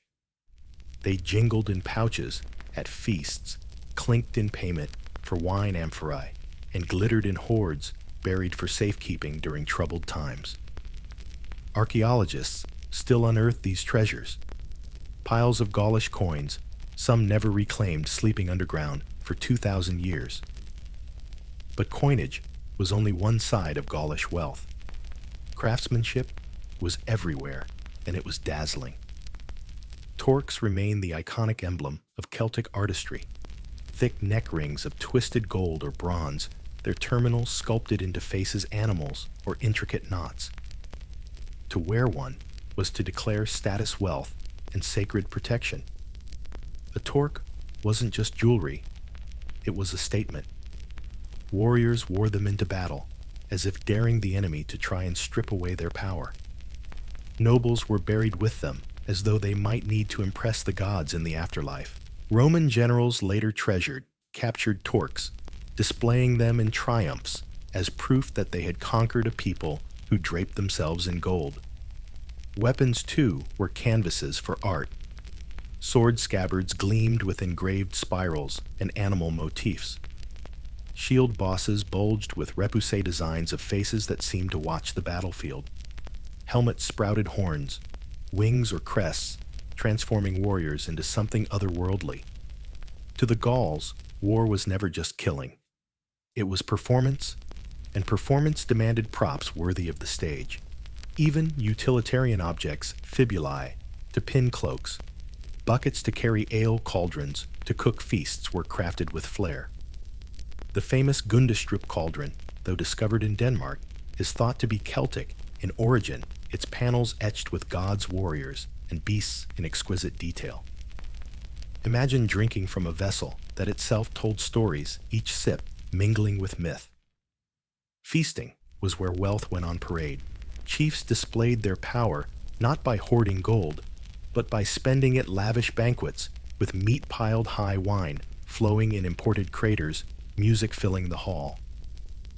The more generous the feast, the greater the chief's prestige. And it wasn't just about feeding allies, it was about binding them. Gift-giving was another form of currency. A torque, a sword, a finely crafted vessel, all could cement loyalty. Wealth in Gaul wasn't static. It moved, circulated, and spoke loudly about who held sway. Trade fed this wealth, stretching far beyond Gaul's borders. Amber from the Baltic shimmered in necklaces. Coral from the Mediterranean gleamed in inlays. Tin and copper, vital for bronze, flowed along routes from as far as Spain and Britain. Wine from Italy, sloshed in amphorae by the thousands, consumed in quantities that alarmed moralizing Roman writers. And slaves taken in raids or sold by desperate families were another grim commodity traded south for luxuries. Wealth was not just in objects, but in connections, in the ability to link the forests of Gaul with the vineyards of Italy and the markets of Greece. Yet Gaulish wealth was also precarious. Hoards of coins and treasure, often buried hastily, tell stories of uncertainty, raids, wars, invasions. A chieftain might stash his gold before marching to war, only never to return. These caches, frozen in the soil, are the echoes of a society both rich and unstable, where glory and ruin were only ever a battle away. For the Romans, Gaulish wealth was both tempting and troubling. Tempting because it promised loot tribute and new provinces fat with resources. Troubling because it showed the Gauls were not the backward barbarians Roman propaganda liked to imagine. Anyone who could mint their own coins, drink from silver bowls, and wear gold like rope around their throats was hardly unsophisticated. The Gauls in their wealth revealed themselves as both rivals and prizes. So picture Gaul, at its height, oppida buzzing with smiths, hammering torques, traders counting coins, nobles feasting in halls with imported wine, and artisans etching spirals into every surface they could find. Wealth wasn't hidden, it was flaunted, displayed on bodies, tables, and battlefields.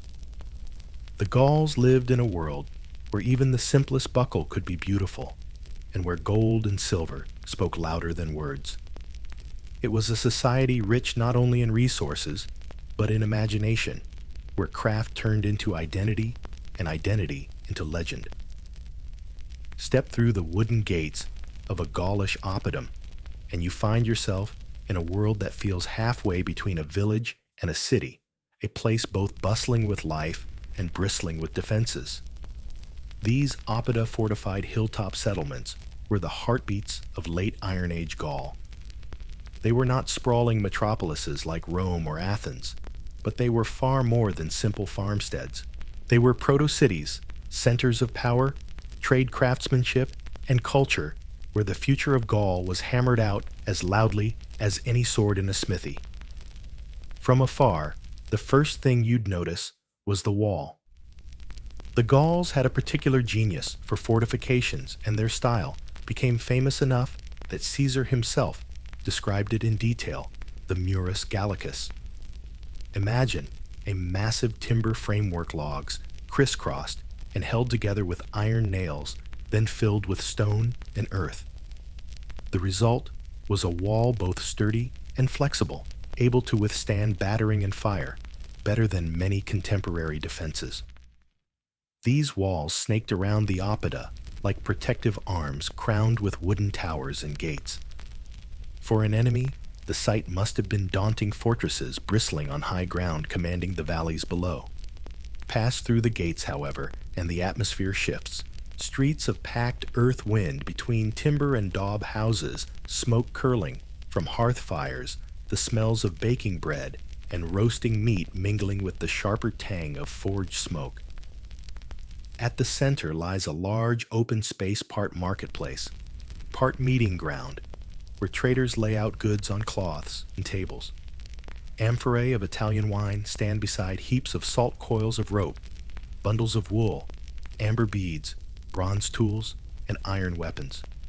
Cattle low pigs squeal, children dart between stalls.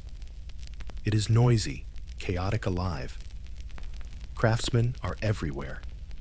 The rhythmic clang of blacksmiths rings from workshops where iron is turned into plows' axes and long slashing swords. Potters spin clay on wheels, turning out vessels painted or stamped with swirling latin motifs. Jewelers sit hunched over benches, twisting gold into torques, or setting coral and amber into brooches. Leather workers scrape hides, weavers clatter looms, brewers stir foaming vats of ale. Each craft has its place, and together they form the economic backbone of the oppidum.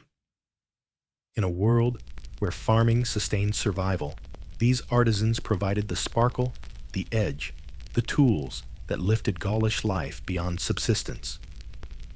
Politics, too, lived inside these walls. The oppidum was not only a market, but a seat of power. Chieftains and councils held court here, receiving emissaries, negotiating treaties, planning raids or alliances. Druids might be seen walking solemnly through the crowd, their presence a reminder that the gods and laws watched over every bargain and every oath. When war threatened, the oppidum became a mustering point, its open spaces filling with armed men gathering under tribal banners. When peace reigned, it hosted feasts, its halls echoing with music, laughter, and the clatter of drinking horns. Yet life inside an oppidum was not always easy. Crowded streets meant noise and filth. Livestock jostled alongside people, and the air could be thick with smoke. Sanitation was rudimentary, at best ditches, for waste pits, for refuse.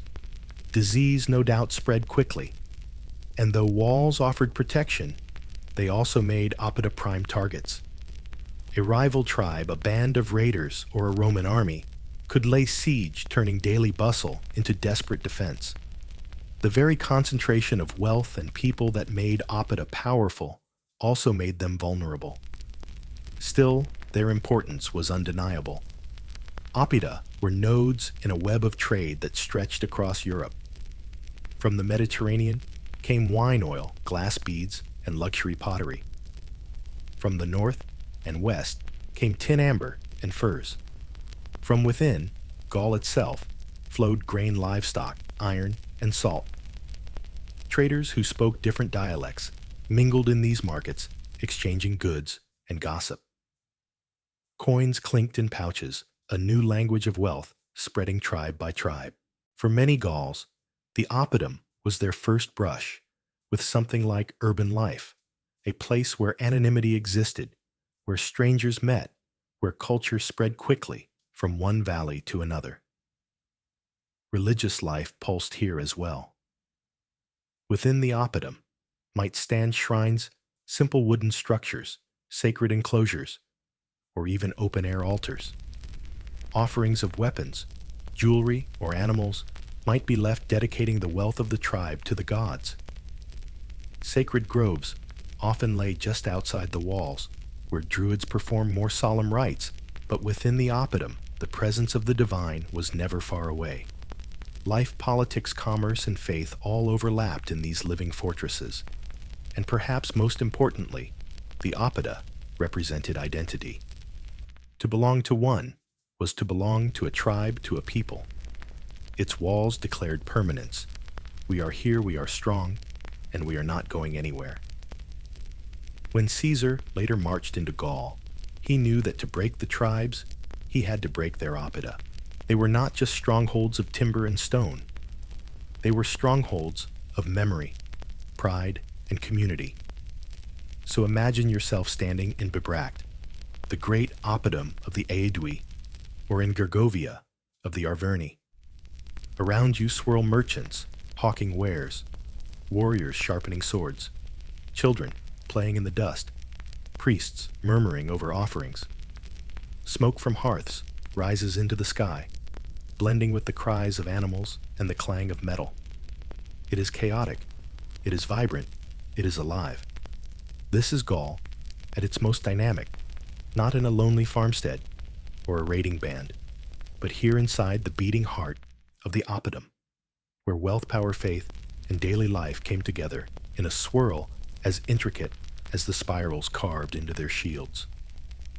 By the 2nd century, BCE, Rome's shadow was lengthening across the Mediterranean, and it was only a matter of time before it stretched over Gaul. For generations, the Gauls had raided Italy, allied with Hannibal, and terrified the Roman psyche. But now, the tables were turning. Rome was no longer a nervous republic clinging to survival. It was an expanding juggernaut, and the southern edge of Gaul, with its fertile valleys and its all-important trade routes, was too tempting to ignore. The region that would become Gallia Narbonensis, later Provence and Languedoc, was the first slice of Gaul that Rome swallowed, and in doing so, they cracked the door open to a much larger conquest. The spark was, as always, a mixture of opportunity and excuse. The Greek colony of Massalia Marseille, that old outpost of Mediterranean trade, had long been both a gateway to Gaul and a target for raids by neighboring tribes like the Ligurians and Celts. When Massalia called on Rome for help, the Romans were happy to oblige, not purely out of friendship, of course, but because protecting Massalia gave them a foot in the door of southern Gaul. Campaigns followed in the 120s BCE, pitting Roman legions against tribes such as the Allobroges and the Arverni. The Arverni, once one of the most powerful tribal confederations, suffered a sharp defeat. Their king Bituitus captured and paraded through Rome in chains. To a Roman audience, it was sweet revenge, a Gaulish king on display, proof that the old terror of Brennus was finally being repaid. With victories came territory. In 121 BCE, Rome established its first Gallic province, Gallia Transalpina, soon nicknamed Narbonensis, after its capital at Narbo, modern Narbona. This wasn't just a patch of land, it was a strategic gem. It connected Italy with Spain, ensuring Roman armies could march between the two without relying on mountain passes controlled by potentially hostile tribes. It secured trade routes along the Rhone Valley and provided fertile fields for Roman settlers. Roads sprang up, the most famous being the Via Domitia, a straight Roman line slicing through Gaul's rugged landscapes, linking Italy to Spain. For the Gauls, who were used to winding paths and wooded tracks, such roads were both impressive and ominous.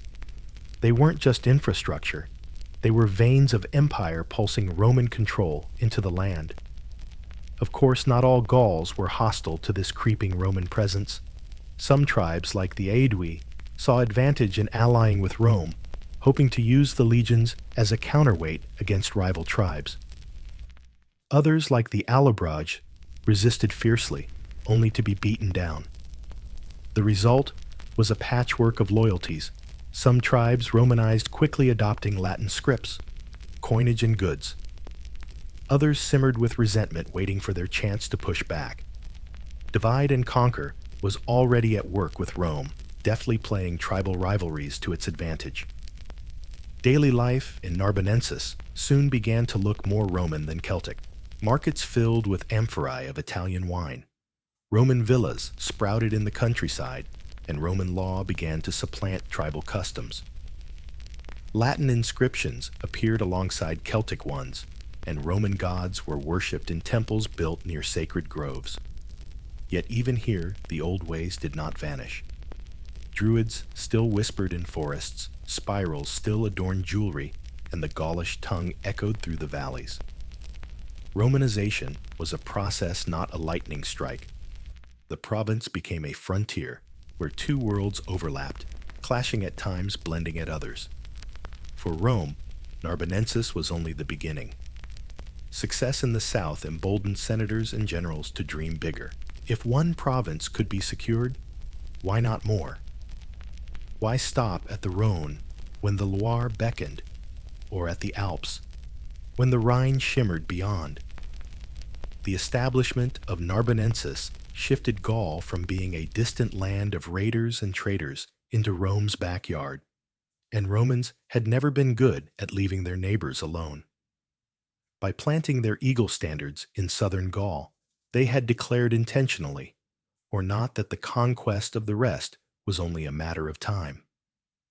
The Gauls, for their part, learned an uneasy lesson. Rome was not like their old Mediterranean partners, the Greeks of Massalia, who had traded and occasionally quarreled, but rarely conquered. Rome did not come only with amphorae and coins. Rome came with legions, fortresses, and treaties written in iron as much as ink. To resist Rome meant facing an enemy who could return again and again, year after year, until resistance wore down. Yet to ally with Rome meant sacrificing a measure of independence, bending tribal pride to a foreign power. It was a dilemma that would play out again and again across Gaul, until Caesar himself arrived to settle the question by force. For now, though, the story is of a foothold. Rome had not yet marched to the Loire or the Seine, but the first domino had fallen. A province had been carved from Gaulish land roads, laid down colonies, planted tribes subdued, and a Roman governor installed. Gallia Narbonensis was Rome's beachhead in Gaul, a warning and a promise all at once. For the Gauls of the north, still free, still clinging to their oppida and their independence, the message was clear: Rome was coming. Maybe not tomorrow, maybe not next year, but eventually the legions would appear on the horizon. And when they did, the Gauls would have to decide fight, flee, or fold.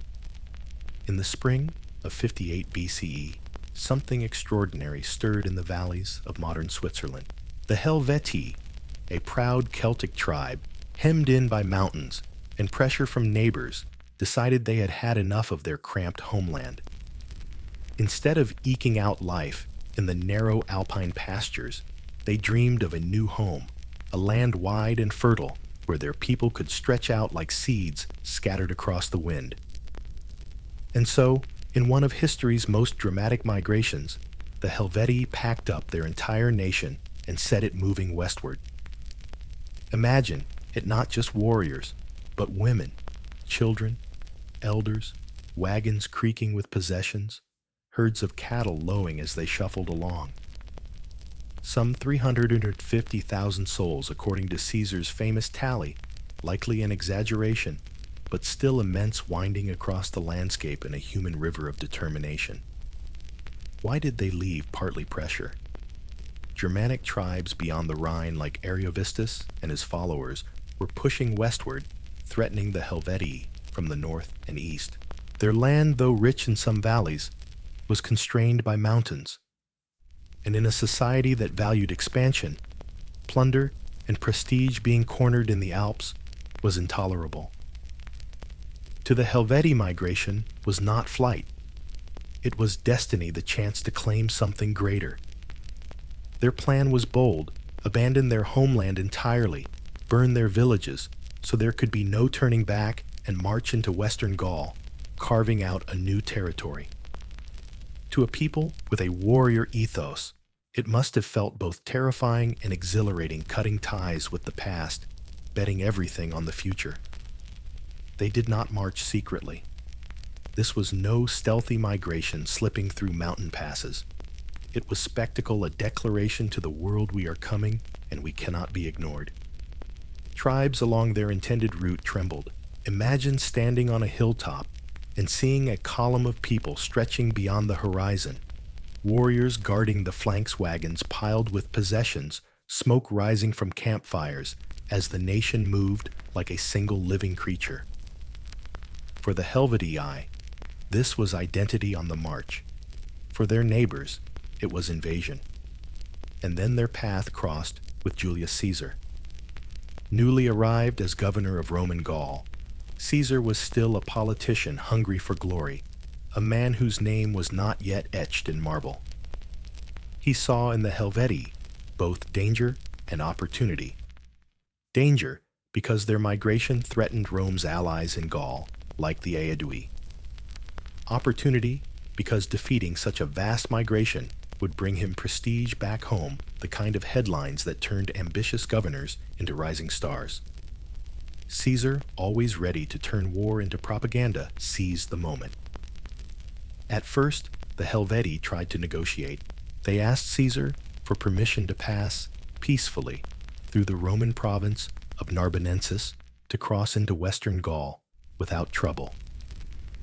Caesar, with the slyness that would define his career, stalled. He told them he would think about it, then spent the time fortifying the Rhone with walls, trenches, and fortresses. When the Helvetii arrived, they found the Roman barricades blocking their way. Denied entry, they were forced to turn north, taking a longer, harsher path around the province. Already tensions were simmering. What followed was a cat-and-mouse game across Gaul. Caesar pursued the Helvetii, shadowing their migration, harassing their rear, cutting off supplies. Skirmishes flared, wagons were burned, cattle stolen. But the Helvetii kept moving, the great column pressing on, refusing to collapse. They were not an army in the conventional sense, but an entire society on wheels trying to survive. The strain must have been immense: children, crying food supplies, dwindling warriors, stretched thin, defending the column from attacks. Yet the Helvetii did not turn back. Their courage and determination impressed even Caesar, who in his commentaries both vilified and admired them. The climax came at the Battle of Bibracte. Caesar cornered the Helvetii near the Aedui capital, choosing ground that favored his disciplined legions. The Gauls formed up with their wagons behind them as a makeshift barricade, their warriors surging forward with long swords and shields. The fighting was fierce. Roman pila clattered against shields. Iron swords swung in great arcs, the air filled with dust and shouting. For hours the battle raged, but the Roman discipline, the steady machine of legions rotating fresh ranks, the relentless press of shields and spears proved too much. The Helvetii broke. Their column dissolved into chaos as families scattered wagons, overturned cattle stampeded. Thousands lay dead, and thousands more were captured. For the Helvetii, it was disaster.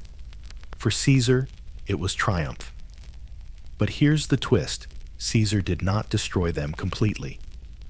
He forced the survivors to return to their homeland, to rebuild the villages they had burned, to reoccupy the valleys they had abandoned. Why? Because Caesar was no fool. He wanted the Helvetii as a buffer between Rome's province and the Germanic tribes pressing from the east. By sending them home, humbled but intact, he turned them into a living wall, a deterrent against Germanic incursions. It was a calculated move, one that showed Rome's ruthless pragmatism. You may have lost your freedom, Caesar essentially told them, but you will now serve my strategy. The migration of the Helvetii remains one of the most dramatic stories in Gaulish history. It was bold, desperate, and tragic, a people who tried to reinvent themselves by abandoning their land only to be beaten back by the relentless force of Rome. Yet in their failure, they became part of Caesar's rise, their march immortalized in his commentaries as the opening act of the Gallic Wars.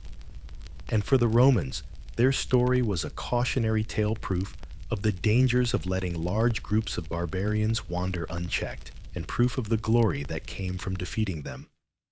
So picture it, the smoke of burning villages curling into alpine skies, the endless train of wagons creaking across valleys, the desperate clash of battle at Bibracte, and the weary broken survivors trudging back to lands they had once vowed to abandon. It was the Helvetii's gamble and Rome's gain. The stage was set, and Caesar, having tasted victory, was only just beginning. When Julius Caesar first marched into Gaul, he did not present himself as a conqueror, at least not openly. He was a governor with authority over Narbonensis, a senator hungry for glory, a man in debt who needed victories to pay for his ambitions. But what he saw, north of the Roman province, was a land of tribes, confederations, rivalries, and opportunities. Gaul was not united, and Caesar understood better than anyone that you don't need to fight every enemy at once if you can turn them against each other. The legions were his sword, but his strategy was older and subtler: divide and conquer. The Helvetii had already provided Caesar with his opening act. By defeating their migration and forcing them home, he styled himself as the protector of Rome's allies in Gaul, especially the Aedui. The Aedui, proud of their long-standing friendship with Rome, had called for help against their rivals, the Sequani, who in turn had invited Germanic tribes across the Rhine, under a king named Ariovistus. Caesar seized this chance to play savior.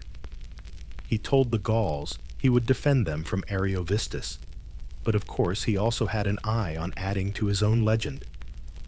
Nothing polished a Roman general's reputation like defeating a foreign king. Ariovistus was no small foe. He commanded tens of thousands of warriors, and his Germanic presence in Gaul was deeply unsettling to the tribes. At first, Caesar tried diplomacy, arranging meetings, sending envoys. But negotiations soured quickly, two proud leaders circling each other like wolves. Ariovistus accused Caesar of meddling in affairs that were none of Rome's business. Caesar accused Ariovistus of threatening Rome's allies. Words failed, as they so often did in Gaul, and the issue was settled the old-fashioned way with battle. The clash with Ariovistus was fierce, but Caesar's legions proved their worth. The disciplined maniples drilled to move like parts of a single body wore down the Germanic warriors. The enemy fled back across the Rhine, and Caesar presented himself as Gaul's champion. To the Aedui, this seemed like vindication of their alliance. To other tribes, it was a warning Rome could crush even the fiercest outsiders. And to Caesar, it was perfect propaganda. He sent reports back to Rome, portraying himself as the protector of Gaul against barbarian invaders. In reality, of course, he was laying the foundations for Roman domination. From then on, Caesar mastered the game of Gaulish politics. He courted allies like the Aedui and the Remi, showering them with Roman favor and promises. At the same time, he punished tribes that resisted or hesitated, branding them enemies of Rome. Each tribe that bent to his will became a stepping stone to the next. When one confederation rebelled, he crushed it. When another offered peace, he embraced it until it was convenient to strike. This was divide and conquer in its purest form, always keeping the tribes fractured, always ensuring no single leader could unite them against him. Caesar's campaigns were brutal, but also calculated. He knew when to move quickly, when to pause, and negotiate when to punish with fire and sword. His commentaries, written as propaganda for a Roman audience, painted every campaign as defensive, every battle as justified. The Helvetii threatened Rome's allies. Ariovistus threatened Gaul's stability. Rebellious tribes broke faith. According to Caesar, Rome never waged aggressive war, it merely defended its friends. But the truth was clear. With each victory, Roman influence crept deeper into Gaul, and the tribes found themselves caught in Caesar's tightening net. Meanwhile, the legions themselves grew stronger. Each campaign honed their discipline, each victory emboldened their confidence. The Gauls learned to fear the steady advance of Roman formations, the deadly volley of Pila, the implacable push of shield and sword. But they also learned Rome's weaknesses, its reliance on supply lines, its occasional overconfidence, its need for local allies. Caesar's brilliance lay in countering those weaknesses with swift engineering bridges thrown across rivers, in days fortifications sprung up overnight roads, carved where none had existed. To the Gauls, it must have seemed like the Romans were part army, part swarm of tireless ants building, digging, fighting all at once. The deeper Caesar moved into Gaul, the more he tangled himself in its rivalries. Each tribe had its grudges, its ambitions, its enemies. Caesar listened, promised, manipulated. He praised the loyalty of some, condemned the treachery of others. One year, he fought the Belgae, who feared Roman encroachment in the north. Another year, he battled the Veneti masters of the western seas, who tried to resist Rome with their fleet of sturdy ships. Each victory widened the circle of Roman power. Each defeat of a tribe reminded the others that resistance was costly. Yet with every step forward, resentment simmered. Rome's promises of protection began to sound more like chains. For the Romans back home, Caesar's reports were thrilling. Page after page of his commentaries on the Gallic War presented him as the great defender of civilization, a general who marched into wild lands, defeated hordes, and brought peace.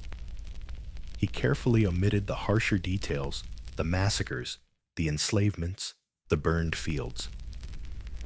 But those in Gaul knew the truth. For them, Caesar's arrival meant disruption, subjugation, and the slow erosion of their independence. For every tribe that allied with him, another plotted rebellion. For every treaty signed, another dagger was sharpened in secret.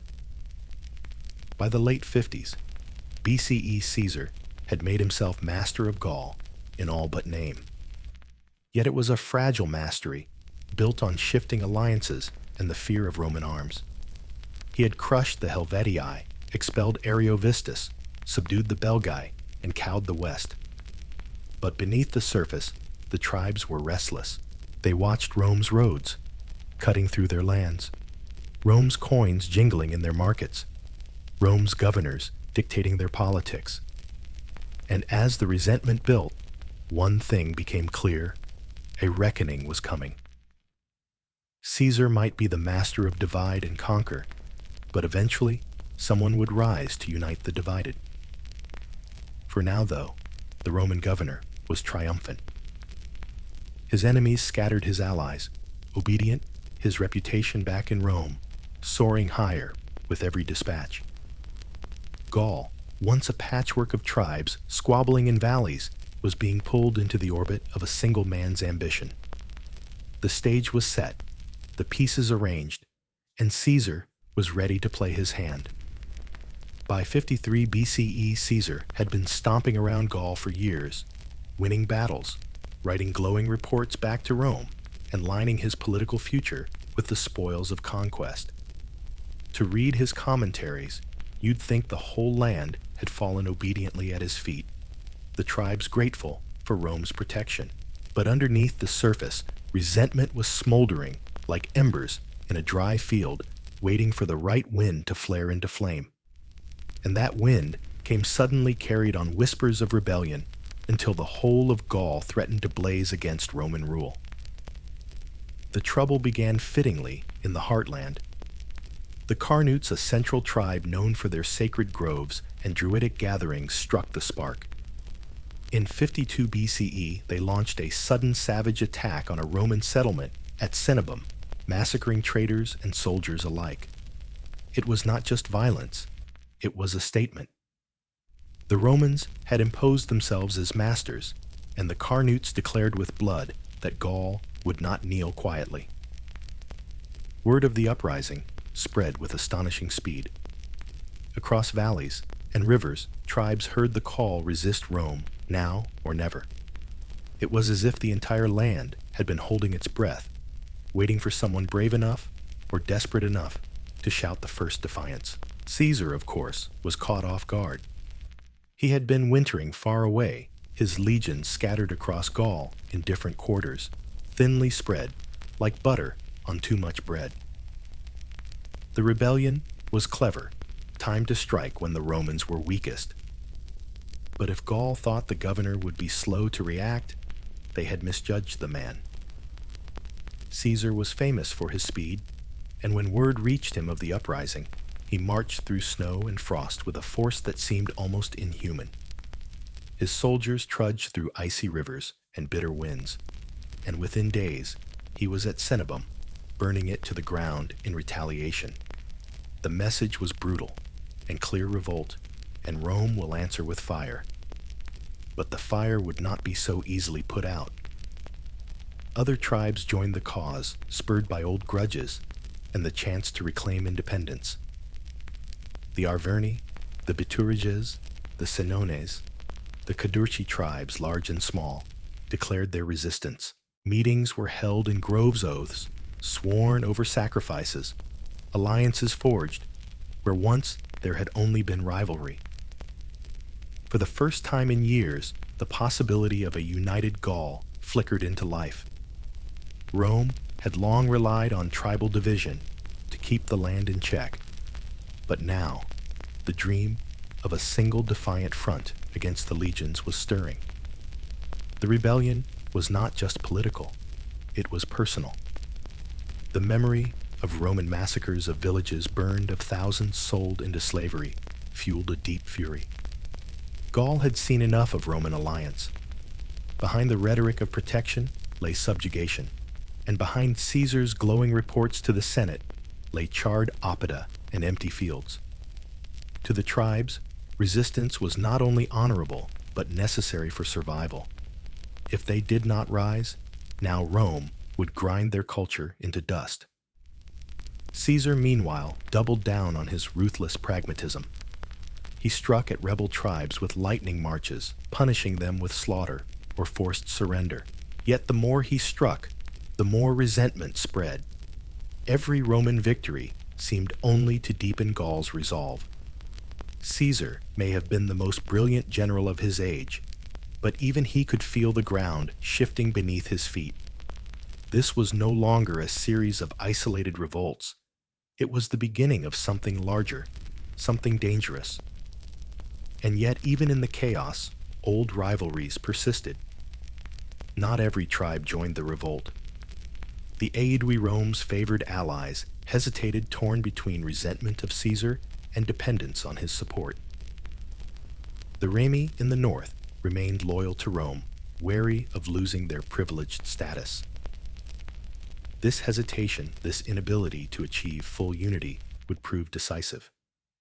Still, the fact that so many tribes, so many proud peoples, with long histories of independence were willing to risk everything in common cause, shows just how deep the resentment against Rome had grown. For the ordinary Gaul, the rebellion meant upheaval. Farmers abandoned fields to join war bands, or to flee approaching legions. Women and children packed their possessions into wagons, following armies or seeking shelter in forest strongholds. Oppida prepared for sieges, stockpiling grain and strengthening walls. The air was thick with uncertainty, excitement at the chance of freedom, dread of Roman retribution. Songs and prayers rose in sacred groves, invoking the gods of thunder war and the harvest to bless this desperate gamble. For a moment, hope flickered that Gaul might throw off its conqueror. For Caesar, though the rebellion was a test not only of his generalship, but of his political survival. Back in Rome, his enemies in the Senate were watching closely. If Gaul slipped from his grasp, his career might collapse. He needed victories, not excuses. And so he pushed his legions harder than ever, marching through snow, striking with ruthless precision, punishing defectors, rewarding loyalty, and sending dispatches back to Rome that framed every step as inevitable triumph. To his readers in the Senate and the Forum, he was the tireless general holding back the tide of barbarism. To the Gauls, he was the wolf at the door. But even wolves can be cornered. The spark lit by the Carnutes had spread into a blaze, and soon it would have a face and a name. Vercingetorix, the young Arvernian chieftain, who would transform simmering resistance into a full-scale war for Gaul's soul. For now, the land burned with scattered fires of revolt villages rising against Rome. Warriors sharpening swords, druids whispering blessings over sacrifices. Caesar had contained the first sparks, but the inferno was only beginning. From the smoke of rebellion rose a figure who would etch his name forever into the story of Gaul Vercingetorix. Even his name carries weight, rolling like thunder across the tongue. To the Romans, it meant king of great warriors. To the Gauls, it meant hope. Hope that the fractured tribes might finally find unity under one banner. Hope that Caesar's unstoppable legions could be checked. Hope that Gaul could remain Gaul. He was young, charismatic, and ruthless enough to succeed, where countless tribal leaders before him had failed. In him, the fire of resistance found its brightest flame. Vercingetorix was of noble blood, an Arvernian chieftain's son of a man executed years earlier for reaching too high for power. That lesson might have warned another young aristocrat away from ambition, but not Vercingetorix. He had charisma, in spades, the kind of presence that made warriors rally chieftains listen and rivals think twice. Caesar himself, who was stingy with compliments, admitted his power and skill. For the Gauls, exhausted by Roman encroachment and desperate for someone to bind them together, he seemed almost chosen by the gods. When rebellion spread across Gaul in 52 BCE, Vercingetorix stepped into the vacuum. He seized power in his homeland, rallied warriors, and declared himself leader of a new, united resistance. Not everyone welcomed him. The Arverni elite initially resisted his rise, fearing his ambition. Some tribes balked at following a single man, but Vercingetorix had both force and vision. He expelled rivals, imposed discipline, and set about doing what no one had done before forging unity out of Gaul's chaos. He demanded oaths, called councils, and made it clear that this was no longer a time for petty rivalries. If Gaul did not unite now, it would be crushed forever. One of his most radical strategies was scorched earth. To deny Caesar supplies, he ordered fields, burned villages evacuated, and stores destroyed, even when it meant hardship for his own people. It was a brutal policy, but it revealed his strategic mind. He understood that Caesar's legions, magnificent as they were in battle, were vulnerable without food. If Gaul could starve him, it could defeat him. For farmers and villagers forced to burn their own homes, the policy must have been wrenching. But for warriors who dreamed of freedom, it was a sacrifice worth making. Vercingetorix also reformed the way Gauls fought. No more were they to charge recklessly into Roman formations, burning bright and dying quickly. He demanded discipline, fortified camps, coordinated ambushes, and tactics designed to exploit the land. His warriors learned to harass Roman supply lines, strike at isolated detachments, and retreat before full engagements. He turned wild valor into controlled resistance. The Gauls were still fierce, still thunderous, but under his leadership, they fought with new cunning. The most famous proof of his leadership came at Gergovia, his home stronghold in the hills of Auvergne. Caesar, determined to crush the rebellion, quickly marched against it. The battle was chaotic, fought across steep terrain and narrow passes. At first, the Romans pressed hard, their discipline carrying them upward. But the Gauls, inspired by Vercingetorix, held firm. Roman soldiers were cut off their formations, broken by the rugged ground. Caesar himself admitted defeat, one of the rare times his pen had to write a failure. Gergovia was a triumph for the Gauls, proof that Rome could bleed, proof that resistance was not futile. Across Gaul, the news spread like wildfire. Vercingetorix had beaten Caesar. Tribes that had hesitated now joined the cause, swelling the ranks of rebellion. But success came at a cost. Victories emboldened some tribes, but unity was fragile. Not all were willing to burn their fields. Not all trusted. Vercingetorix's authority and old rivalries simmered. Meanwhile, Caesar was nothing if not resilient. He tightened his control, rallied his allies, and set about methodically dismantling the revolt. Where Vercingetorix had fire, Caesar had ice-cold persistence. The two men, in their different ways, embodied the clash of worlds. One, the restless spirit of Gaul; the other, the calculating force of Rome. Yet in that brief shining moment, Vercingetorix embodied something larger than himself. He was not just a warlord. He was a symbol that Gaul could rise as one. His torch glinted like a crown. His commands carried the weight of destiny. His victories whispered of a future where Rome did not dictate terms. To his followers, he must have seemed larger than life, a hero sung by bards, blessed by gods, born to turn back the tide. To Caesar, he was the most dangerous enemy he ever faced, a man who could undo years of careful conquest with the sheer power of unity. And so, across fields and forests, in oppida and groves, Gauls prepared for the struggle to come. Warriors sharpened swords, druids muttered prayers, farmers packed grain for sieges. Rome had met its match in charisma, if not yet in power. The stage was set for the confrontation that would decide not only the fate of Vercingetorix, but the fate of Gaul itself. The fire had found its king, and that king was ready to test his people's strength against the cold iron of Rome. By late summer, in 52 BCE, the rebellion of Gaul had reached its climax.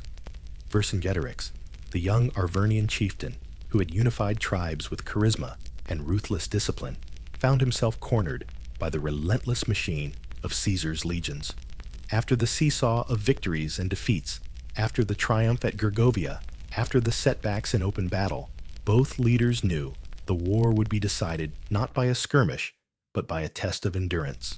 And so, their armies converged on a hilltop oppidum in eastern Gaul, a place that would be etched forever into history, Alesia. Alesia was perched on a plateau surrounded by rivers and steep slopes, a natural fortress, or so it seemed. Vercingetorix and his army, perhaps 80,000 warriors, retreated there after a defeat at the Battle of the Vingian. With him were thousands of civilians, women, children, old men who had followed the rebel army for months. It was not just an army behind the walls, it was a nation. To the Gauls, it must have felt like the perfect place to make a final stand. To Caesar, it was an opportunity to end the rebellion in one stroke. If he could trap Vercingetorix here, crush him, the flame of resistance might finally be snuffed out. Caesar wasted no time. The legions fanned out around the Oppidum and began building what they always built: walls. Not one wall, but two. The first circled Alesia itself, cutting the Gauls off from escape or supply. The second, farther out, faced away from the Oppidum, designed to repel the relief armies that Caesar knew would come. In effect, Caesar built two rings of steel and earth, one to contain, one to defend. It was an engineering marvel, 20 kilometers of fortifications, with ditches, ramparts, watchtowers, and traps, pits filled with sharpened stakes, caltrops scattered like deadly pebbles.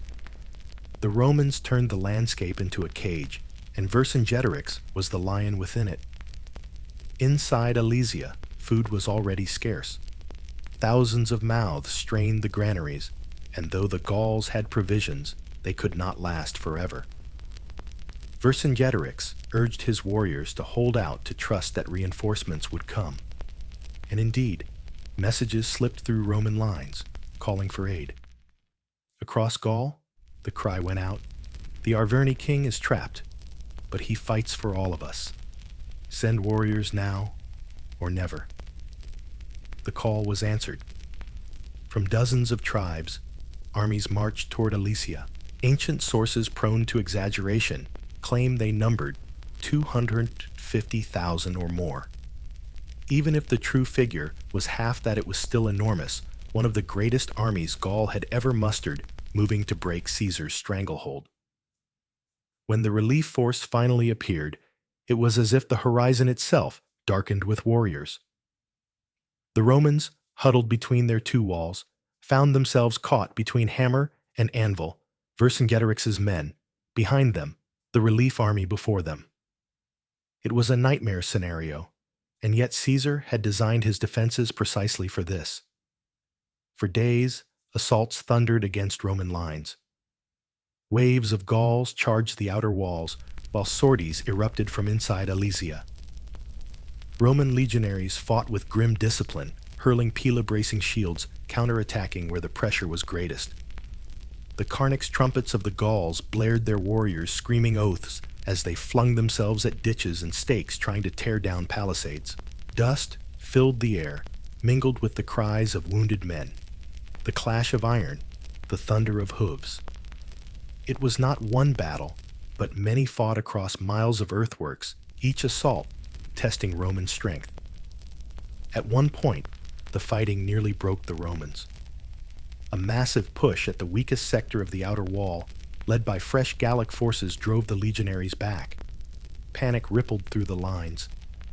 Caesar himself, clad in his red general's cloak, rode to the scene, rallying his men, promising victory if they held for just one more hour.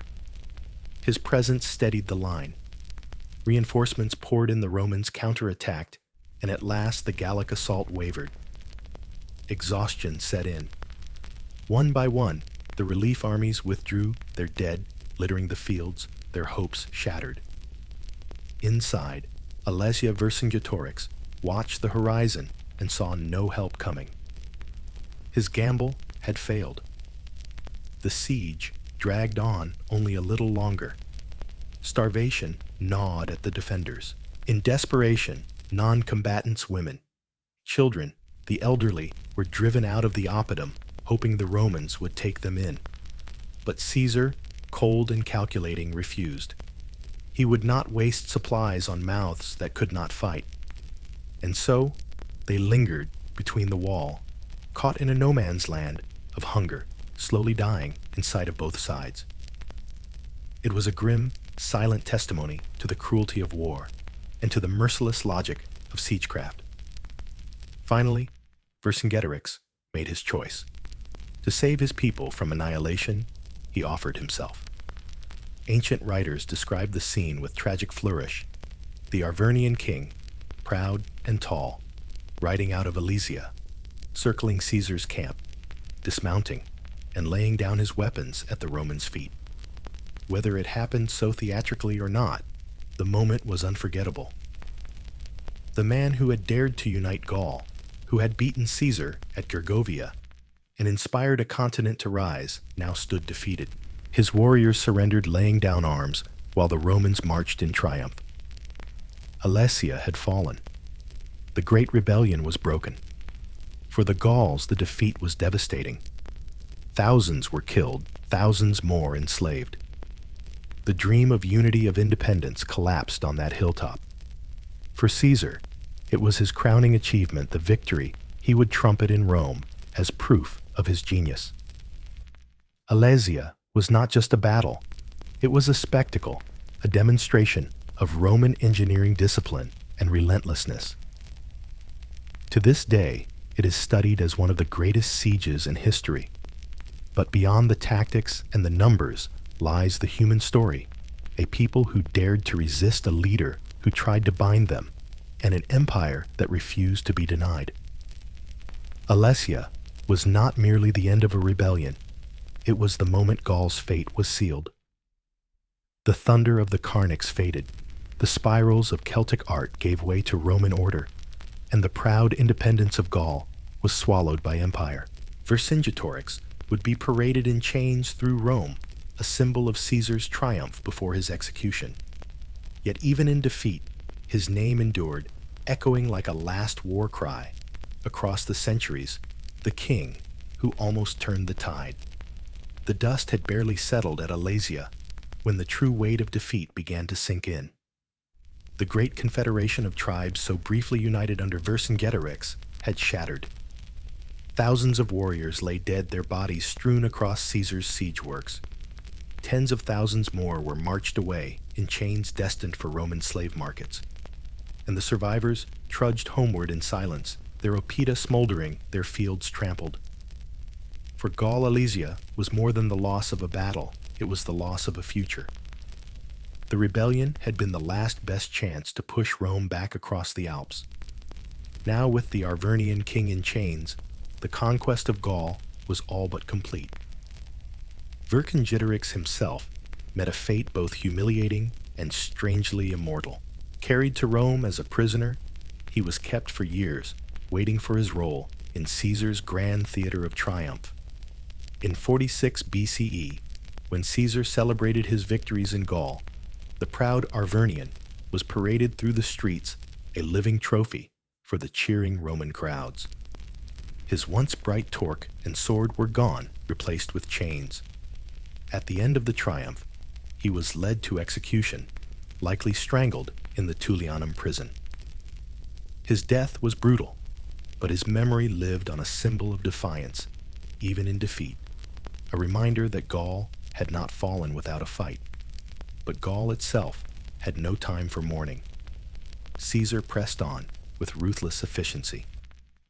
Pockets of resistance lingered, uprisings in the west, revolts in the north, but none could match the scale or coordination of Vercingetorix's revolt. Each was crushed in turn, legions marching from one rebellion to the next, leaving fire and broken treaties behind. By 51 BCE, the conquest was effectively complete. Gaul, once a patchwork of fiercely independent tribes, was now a province of Rome. The eagle standards had replaced the Carnacs Latin, began to seep into the old Celtic tongues, and Roman roads cut through forests where druids once whispered their prayers. The cost of this conquest was staggering. Ancient sources claim that over 1 million Gauls were killed with another 1 million enslaved. Even if these numbers are inflated, the scale of bloodshed was immense. Whole communities were uprooted.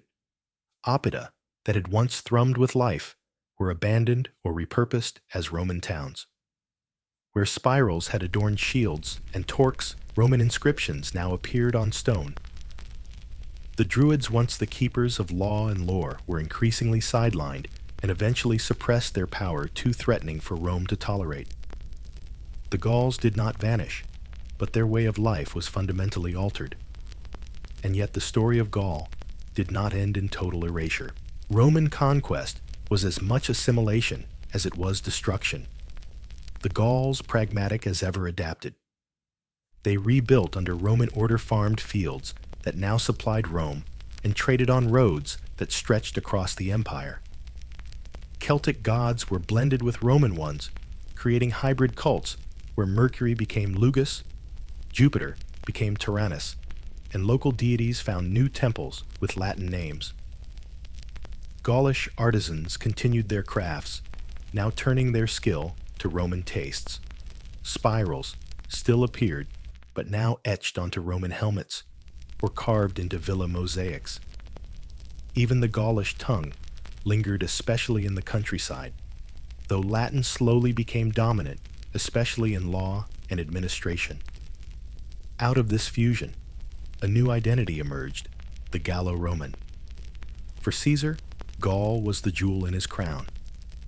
The conquest filled his coffers, paying off debts and funding his rise to supreme power.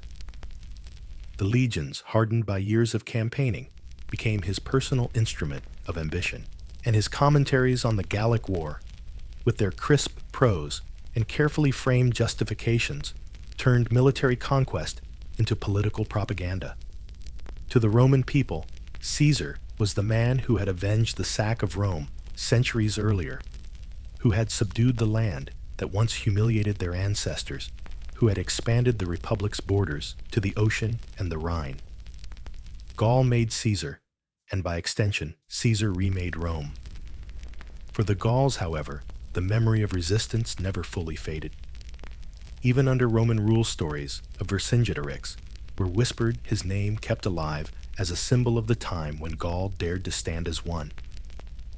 The tribes had lost, yes, but in their loss, they left behind a legacy of courage. Centuries later, when France sought heroes to embody its spirit, it was Vercingetorix. They resurrected statues of the proud warrior king, erected as symbols of national pride. The Romans may have conquered, but they could not erase the story of Gaul's defiance. So the fall of Gaul was not a single moment, but a process, a long twilight, where old ways gave way to new, where the cry of the Carnix faded beneath the tramp of legionary boots, where spirals gave way to straight Roman roads. It was tragic, brutal, and transformative. Yet it was also the beginning of something new. Gaul, as a cornerstone of Rome's empire, its people no longer just barbarians, but citizens, soldiers, and contributors to a civilization that would endure for centuries. Out of defeat, a strange immortality was born, and at the heart of it all, echoing across time, remains the memory of Alesia, where Gaul burned bright for one last defiant blaze before being folded into the empire's embrace. Once the dust of conquest settled, Gaul was not left to smolder in ruins. Rome, practical, as always, set about turning the conquered land into a productive, loyal province. And so began the transformation of Gaul, not erased, but reshaped. The tribes that once feasted in Oppida now paid taxes to Roman governors. Warriors, who had once charged with wild cries, now marched in legions under Roman standards. And the land itself changed as if new lines were being drawn across it, with compass and ruler smoothing out the spirals of Celtic life into the straight lines of Roman order. First came the roads. Roman engineers were tireless, and soon Gaul was laced with stone highways that cut through forests and valleys with unnerving precision. The Via Agrippa, built under Augustus, fanned out from Lugdunum modern Lion, like the spokes of a wheel connecting the Rhine, the Atlantic, the Mediterranean, and the English Channel. Where once Gaulish traders trudged muddy tracks with ox-drawn carts, now goods moved swiftly on paved roads. Amphorae of Italian wine oil and garum flowed north, while Gaul's grain salt wool and slaves flowed south. Roads meant more than trade. They meant speed for the legions Rome's insurance policy against any hint of rebellion. A Gaul might grumble about Roman taxes, but he could not ignore the fact that a Roman cohort could arrive at his oppidum in a fraction of the time it once took. With roads came towns. Many Roman settlements grew atop old oppida, their timber walls replaced by stone forums, temples, and amphitheaters. Lugdunum, founded in 43 BCE, became the capital of Roman Gaul, a bustling hub of administration and commerce, where Latin echoed in the markets and Roman coins jingled in purses. Other towns like Burdigala, Bordeaux, Lutetia Paris, and Arelate, Arles, blossomed, each blending Roman architecture with local flavor. Aqueducts carried water theaters, staged plays, and bathhouses offered a new sort of communal life. To a Gaul from the countryside, stepping into one of these towns must have felt like stepping into another world, a world of marble order and empire. The countryside changed too. Roman villas sprang up across fertile plains, estates worked by peasants and slaves producing grain wine and livestock on an industrial scale. These villas were not just farms. They were statements of wealth adorned with mosaics and frescoes that blended Roman taste with Celtic motifs. Some Gaulish elites, ever adaptable, became Roman landowners themselves, donning togas, speaking Latin in public, yet perhaps still whispering prayers to old gods in private. Assimilation was not uniform, but it was irresistible. To thrive in Roman Gaul, one learned to walk comfortably in two worlds. Religion, too, evolved under Rome's gaze. The Druids, once the keepers of law and ritual, were systematically suppressed. Their power to unite tribes and their practice of human sacrifice made them deeply threatening to Roman order. Over time, their sacred groves fell silent, their influence fading into memory and myth. But the gods themselves did not vanish. Instead, they merged. Lugus became Mercury Tyrannus, became Jupiter Epona, found a Roman stable alongside Diana. Temples were built where groves once stood their altars dedicated to Mercury Tyrannus, or Mars Camulus. This interpretatio Romana allowed Celtic faith to survive cloaked in Roman names. In the countryside, offerings still found their way into rivers and wells. Spirals still decorated altars, and Celtic gods lived on even if disguised in togas. Daily life adjusted. Farmers paid taxes and grain instead of tribute to a chieftain. Young Gauls joined the Roman army, serving for years in distant provinces before returning home as citizens with land grants. Latin slowly seeped into daily speech, first in markets and courts, then in households. Yet the Gaulish tongue persisted for centuries, especially in rural areas. A farmer plowing a field in Brittany might speak Gaulish to his family Latin, to a tax collector, and pray to a god who wore two names at once. Identity became layered complex, neither fully Celtic nor fully Roman, but something new, Gallo-Roman. Entertainment, too, bore the Roman stamp.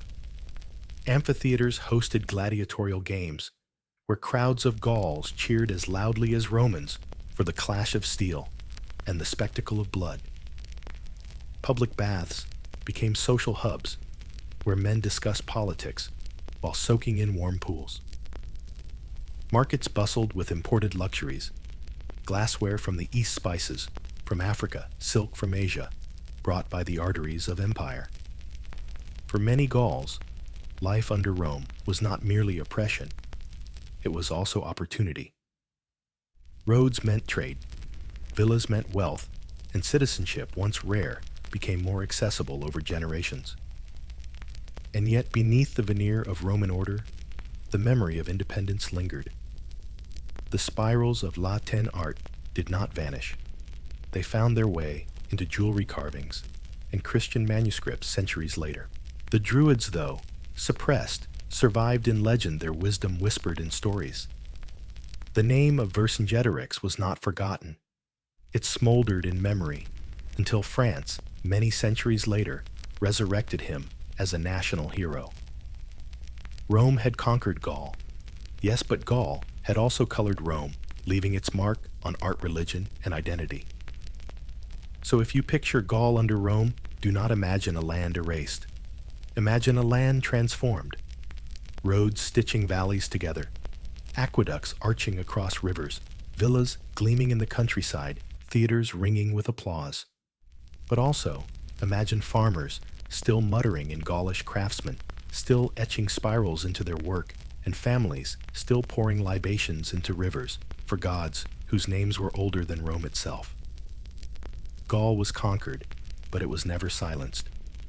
It became something new, something hybrid, Roman in law and Rhodes Celtic in spirit and memory.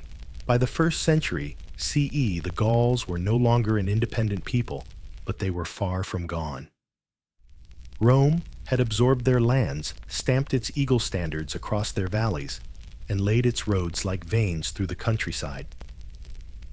Yet the Gauls left behind a legacy that endured not only in the soil of France, but in the fabric of Europe. To say they disappeared is too simple. They transformed, and in that transformation, they carried their culture forward in ways subtle and profound.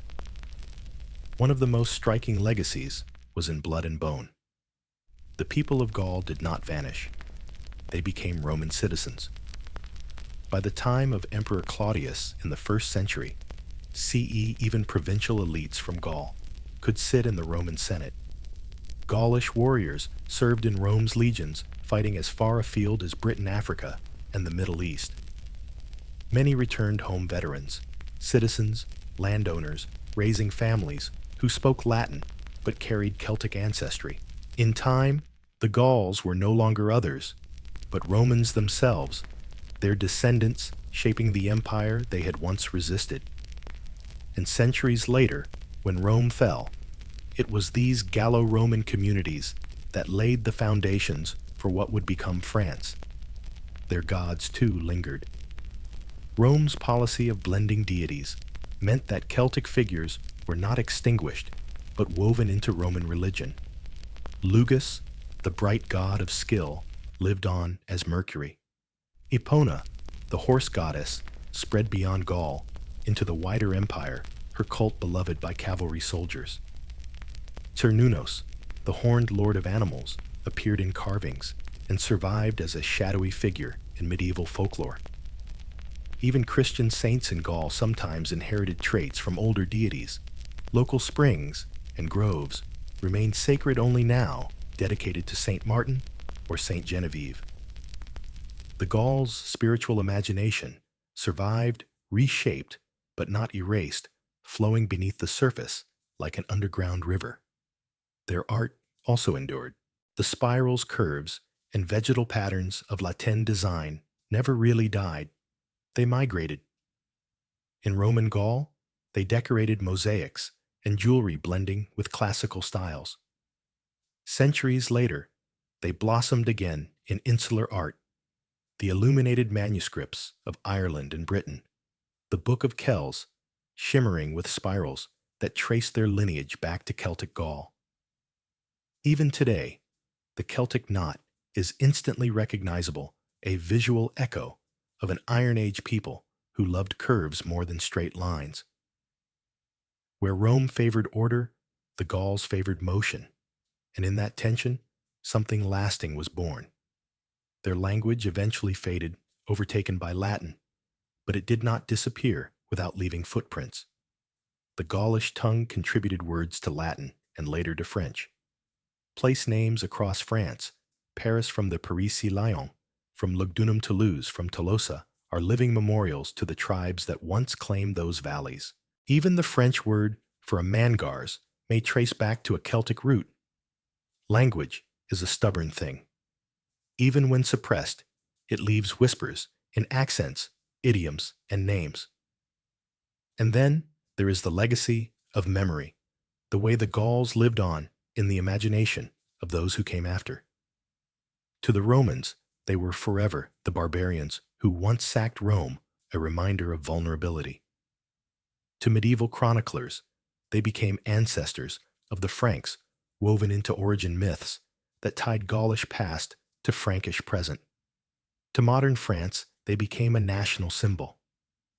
In the 19th century, as France searched for identity after revolutions and wars, Vercingetorix was resurrected as a patriotic hero. Statues of him were erected, textbooks praised him, and his defiance at Alesia was cast as the seed of French spirit. The Gauls, once dismissed as barbaric, were recast as noble forebears.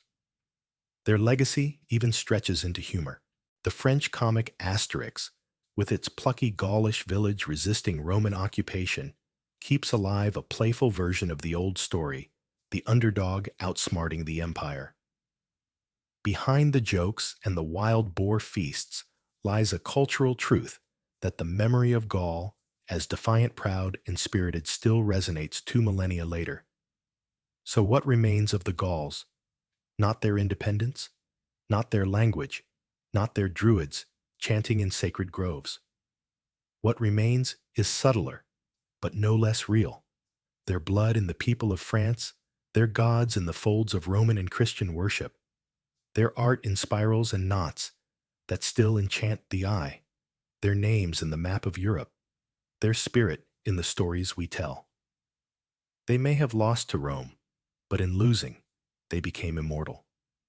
Rome conquered Gaul, but Gaul also conquered a corner of Rome's heart, leaving marks the empire could never erase. And so, when you walk through the French countryside today, past vineyards and villages along straight Roman roads, and into cities that bear Celtic names, you are walking through layers of history. Beneath the Latin lies the Gaulish. Beneath the empire lies the tribe. Beneath the straight line lies the spiral. The Gauls are gone, yet they are everywhere, their legacy coiling like one of their own spirals into the heart of Europe's story. When Caesar's legions first clashed with the Helvetii at Bibracte, no one could have guessed that the land he conquered would one day be called France. Yet out of the ashes of Celtic Gaul and the centuries of Roman rule that followed, a new identity slowly emerged, one that fused the old and the new, the spiral and the straight line the Druids chant and the Roman senators decree.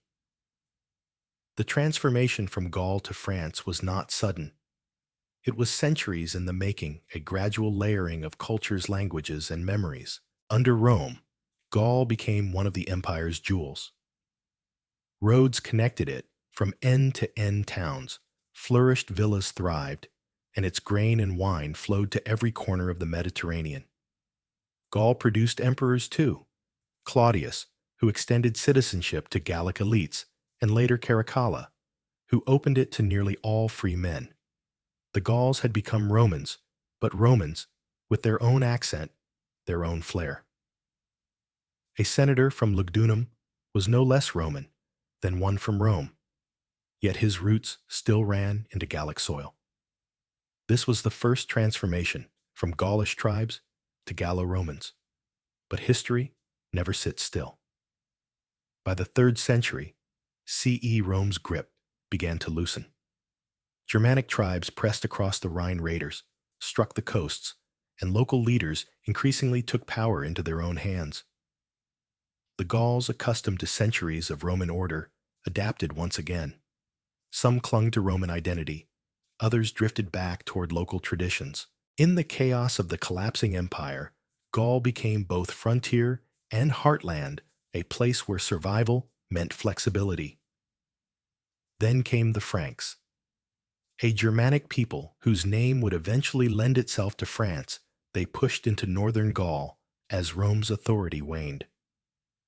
At first, they were just another wave in the restless sea of migrations.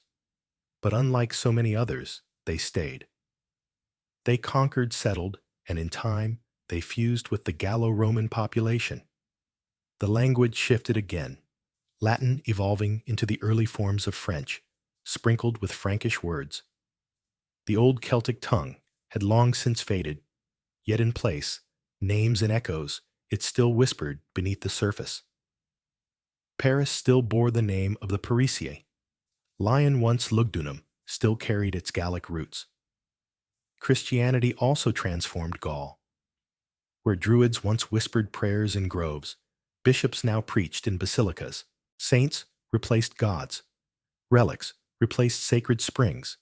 But the spiritual imagination of the Gauls lingered in how Christianity took shape here. Pilgrimage sites often stood where sacred groves once had been, and festivals marked old seasonal rhythms with new Christian meaning. In this way, the Gauls' worldview did not vanish, it was baptized. By the time Clovis, king of the Franks, converted to Christianity around 500 CE, the transformation was nearly complete. The land that had been Gaul was now Francia, the realm of the Franks, its people, a blend of Celtic blood, Roman law, and Germanic vigor. From this fusion, medieval France would grow, and centuries later, modern France. The proud defiance of the Gauls, the organization of Rome, and the tenacity of the Franks all flowed together, forming the DNA of a nation that would one day call itself the heir of both Caesar and Vercingetorix. And yet the memory of the Gauls remained. Medieval chroniclers claimed descent from them. French kings celebrated their supposed Gallic roots, and in modern times, Vercingetorix was resurrected as a symbol of French identity. Statues of him stand today in Clermont-Ferrand, and at Alise-Saint-Reine, his stern face gazing out as if daring the world to forget. School children once memorized his story as a tale of French resistance, proof that the nation's spirit was ancient, unbroken, defiant, even in defeat. So the journey from Gaul to France was not a straight line, but a spiral appropriately Celtic. Conquest gave way to assimilation, assimilation to transformation, transformation to rebirth. What began as scattered tribes in forests and valleys became part of an empire, then a kingdom, then a nation. The Gauls may have been conquered, but they were never erased. They were folded into something larger, carried forward in memory, blood, and spirit, until at last they emerged again in a new form, not Gauls, but French. And in that rebirth, the legacy of the Gauls lived on, not as a vanished people, but as ancestors, their echoes still heard in the language, the landscape, and the pride of a nation. The story of the Gauls begins in misty valleys and ends beneath Roman roads, but it never truly vanishes. Close your eyes and drift back to those first days in Hallstatt, where salt preserved not only meat, but memory. Imagine the clang of hammers on iron, the swirl of spirals etched into bronze, the laughter around feasting fires, the cry of the Carnix echoing across hills. Hear the druids chanting in sacred groves, the farmers bending over their plows, the warriors boasting at banquets with gold torques gleaming on their necks. They were a people fierce and flamboyant, but also practical, creative, and deeply tied to the land. Their story is not just one of battles and conquests. It is a story of how identity endures even when the world changes around it. Think of the great tribes, the Helvetii in their alpine valleys, the Belgae on their northern frontiers, the Aedui debating in councils, the Arverni rallying behind a young king. Each tribe was its own little universe, yet they all shared a common rhythm, courage in war, beauty in art, reverence for the gods, and a stubborn independence that made them both magnificent and vulnerable.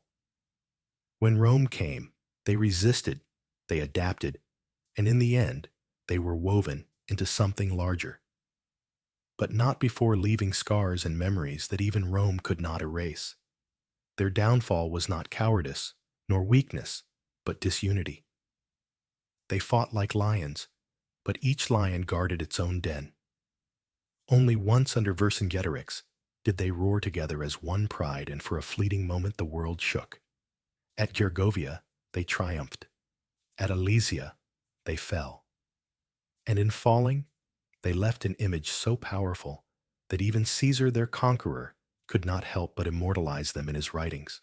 The Arvernian king, proud even in chains, became a symbol greater than Rome's victory, a reminder that Gaul had not gone quietly into the night. Under Roman rule, Gaul changed.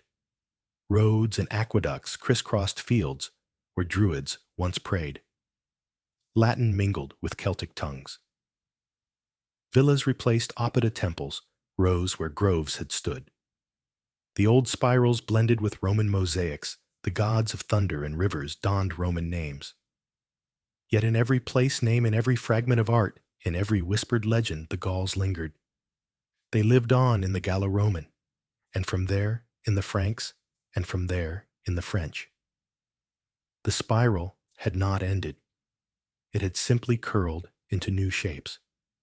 Tonight, as you listen to their tale, you may hear the echoes still. The rumble of hooves across the plains, the wail of a carnix floating on the wind, the hiss of a sword being drawn from its scabbard. Or perhaps you hear quieter sounds, the rustle of wheat in Gallic fields, the laughter of children chasing each other through Oppida streets, the chant of a druid as mist curls around ancient oaks. These sounds are the heartbeat of a people who lived, fought, and transformed, but who never truly disappeared. So let the night fall gently as it once did over Gaul. Let the spirals of their art turn in your mind, winding and unwinding like dreams. Let the names Aedui, Arverni, Helvetii, Belgae drift like soft echoes. And let the memory of Vercingetorix, proud in defeat, stand as the last image, a man who tried to bind his people together, who dared to defy an empire, and whose story still resonates across millennia. For the Gauls are gone, and yet they remain, their legacy, entwined with the land their spirit carried forward in every whisper of the wind through French valleys. Their tale, like their spirals, circles on and on,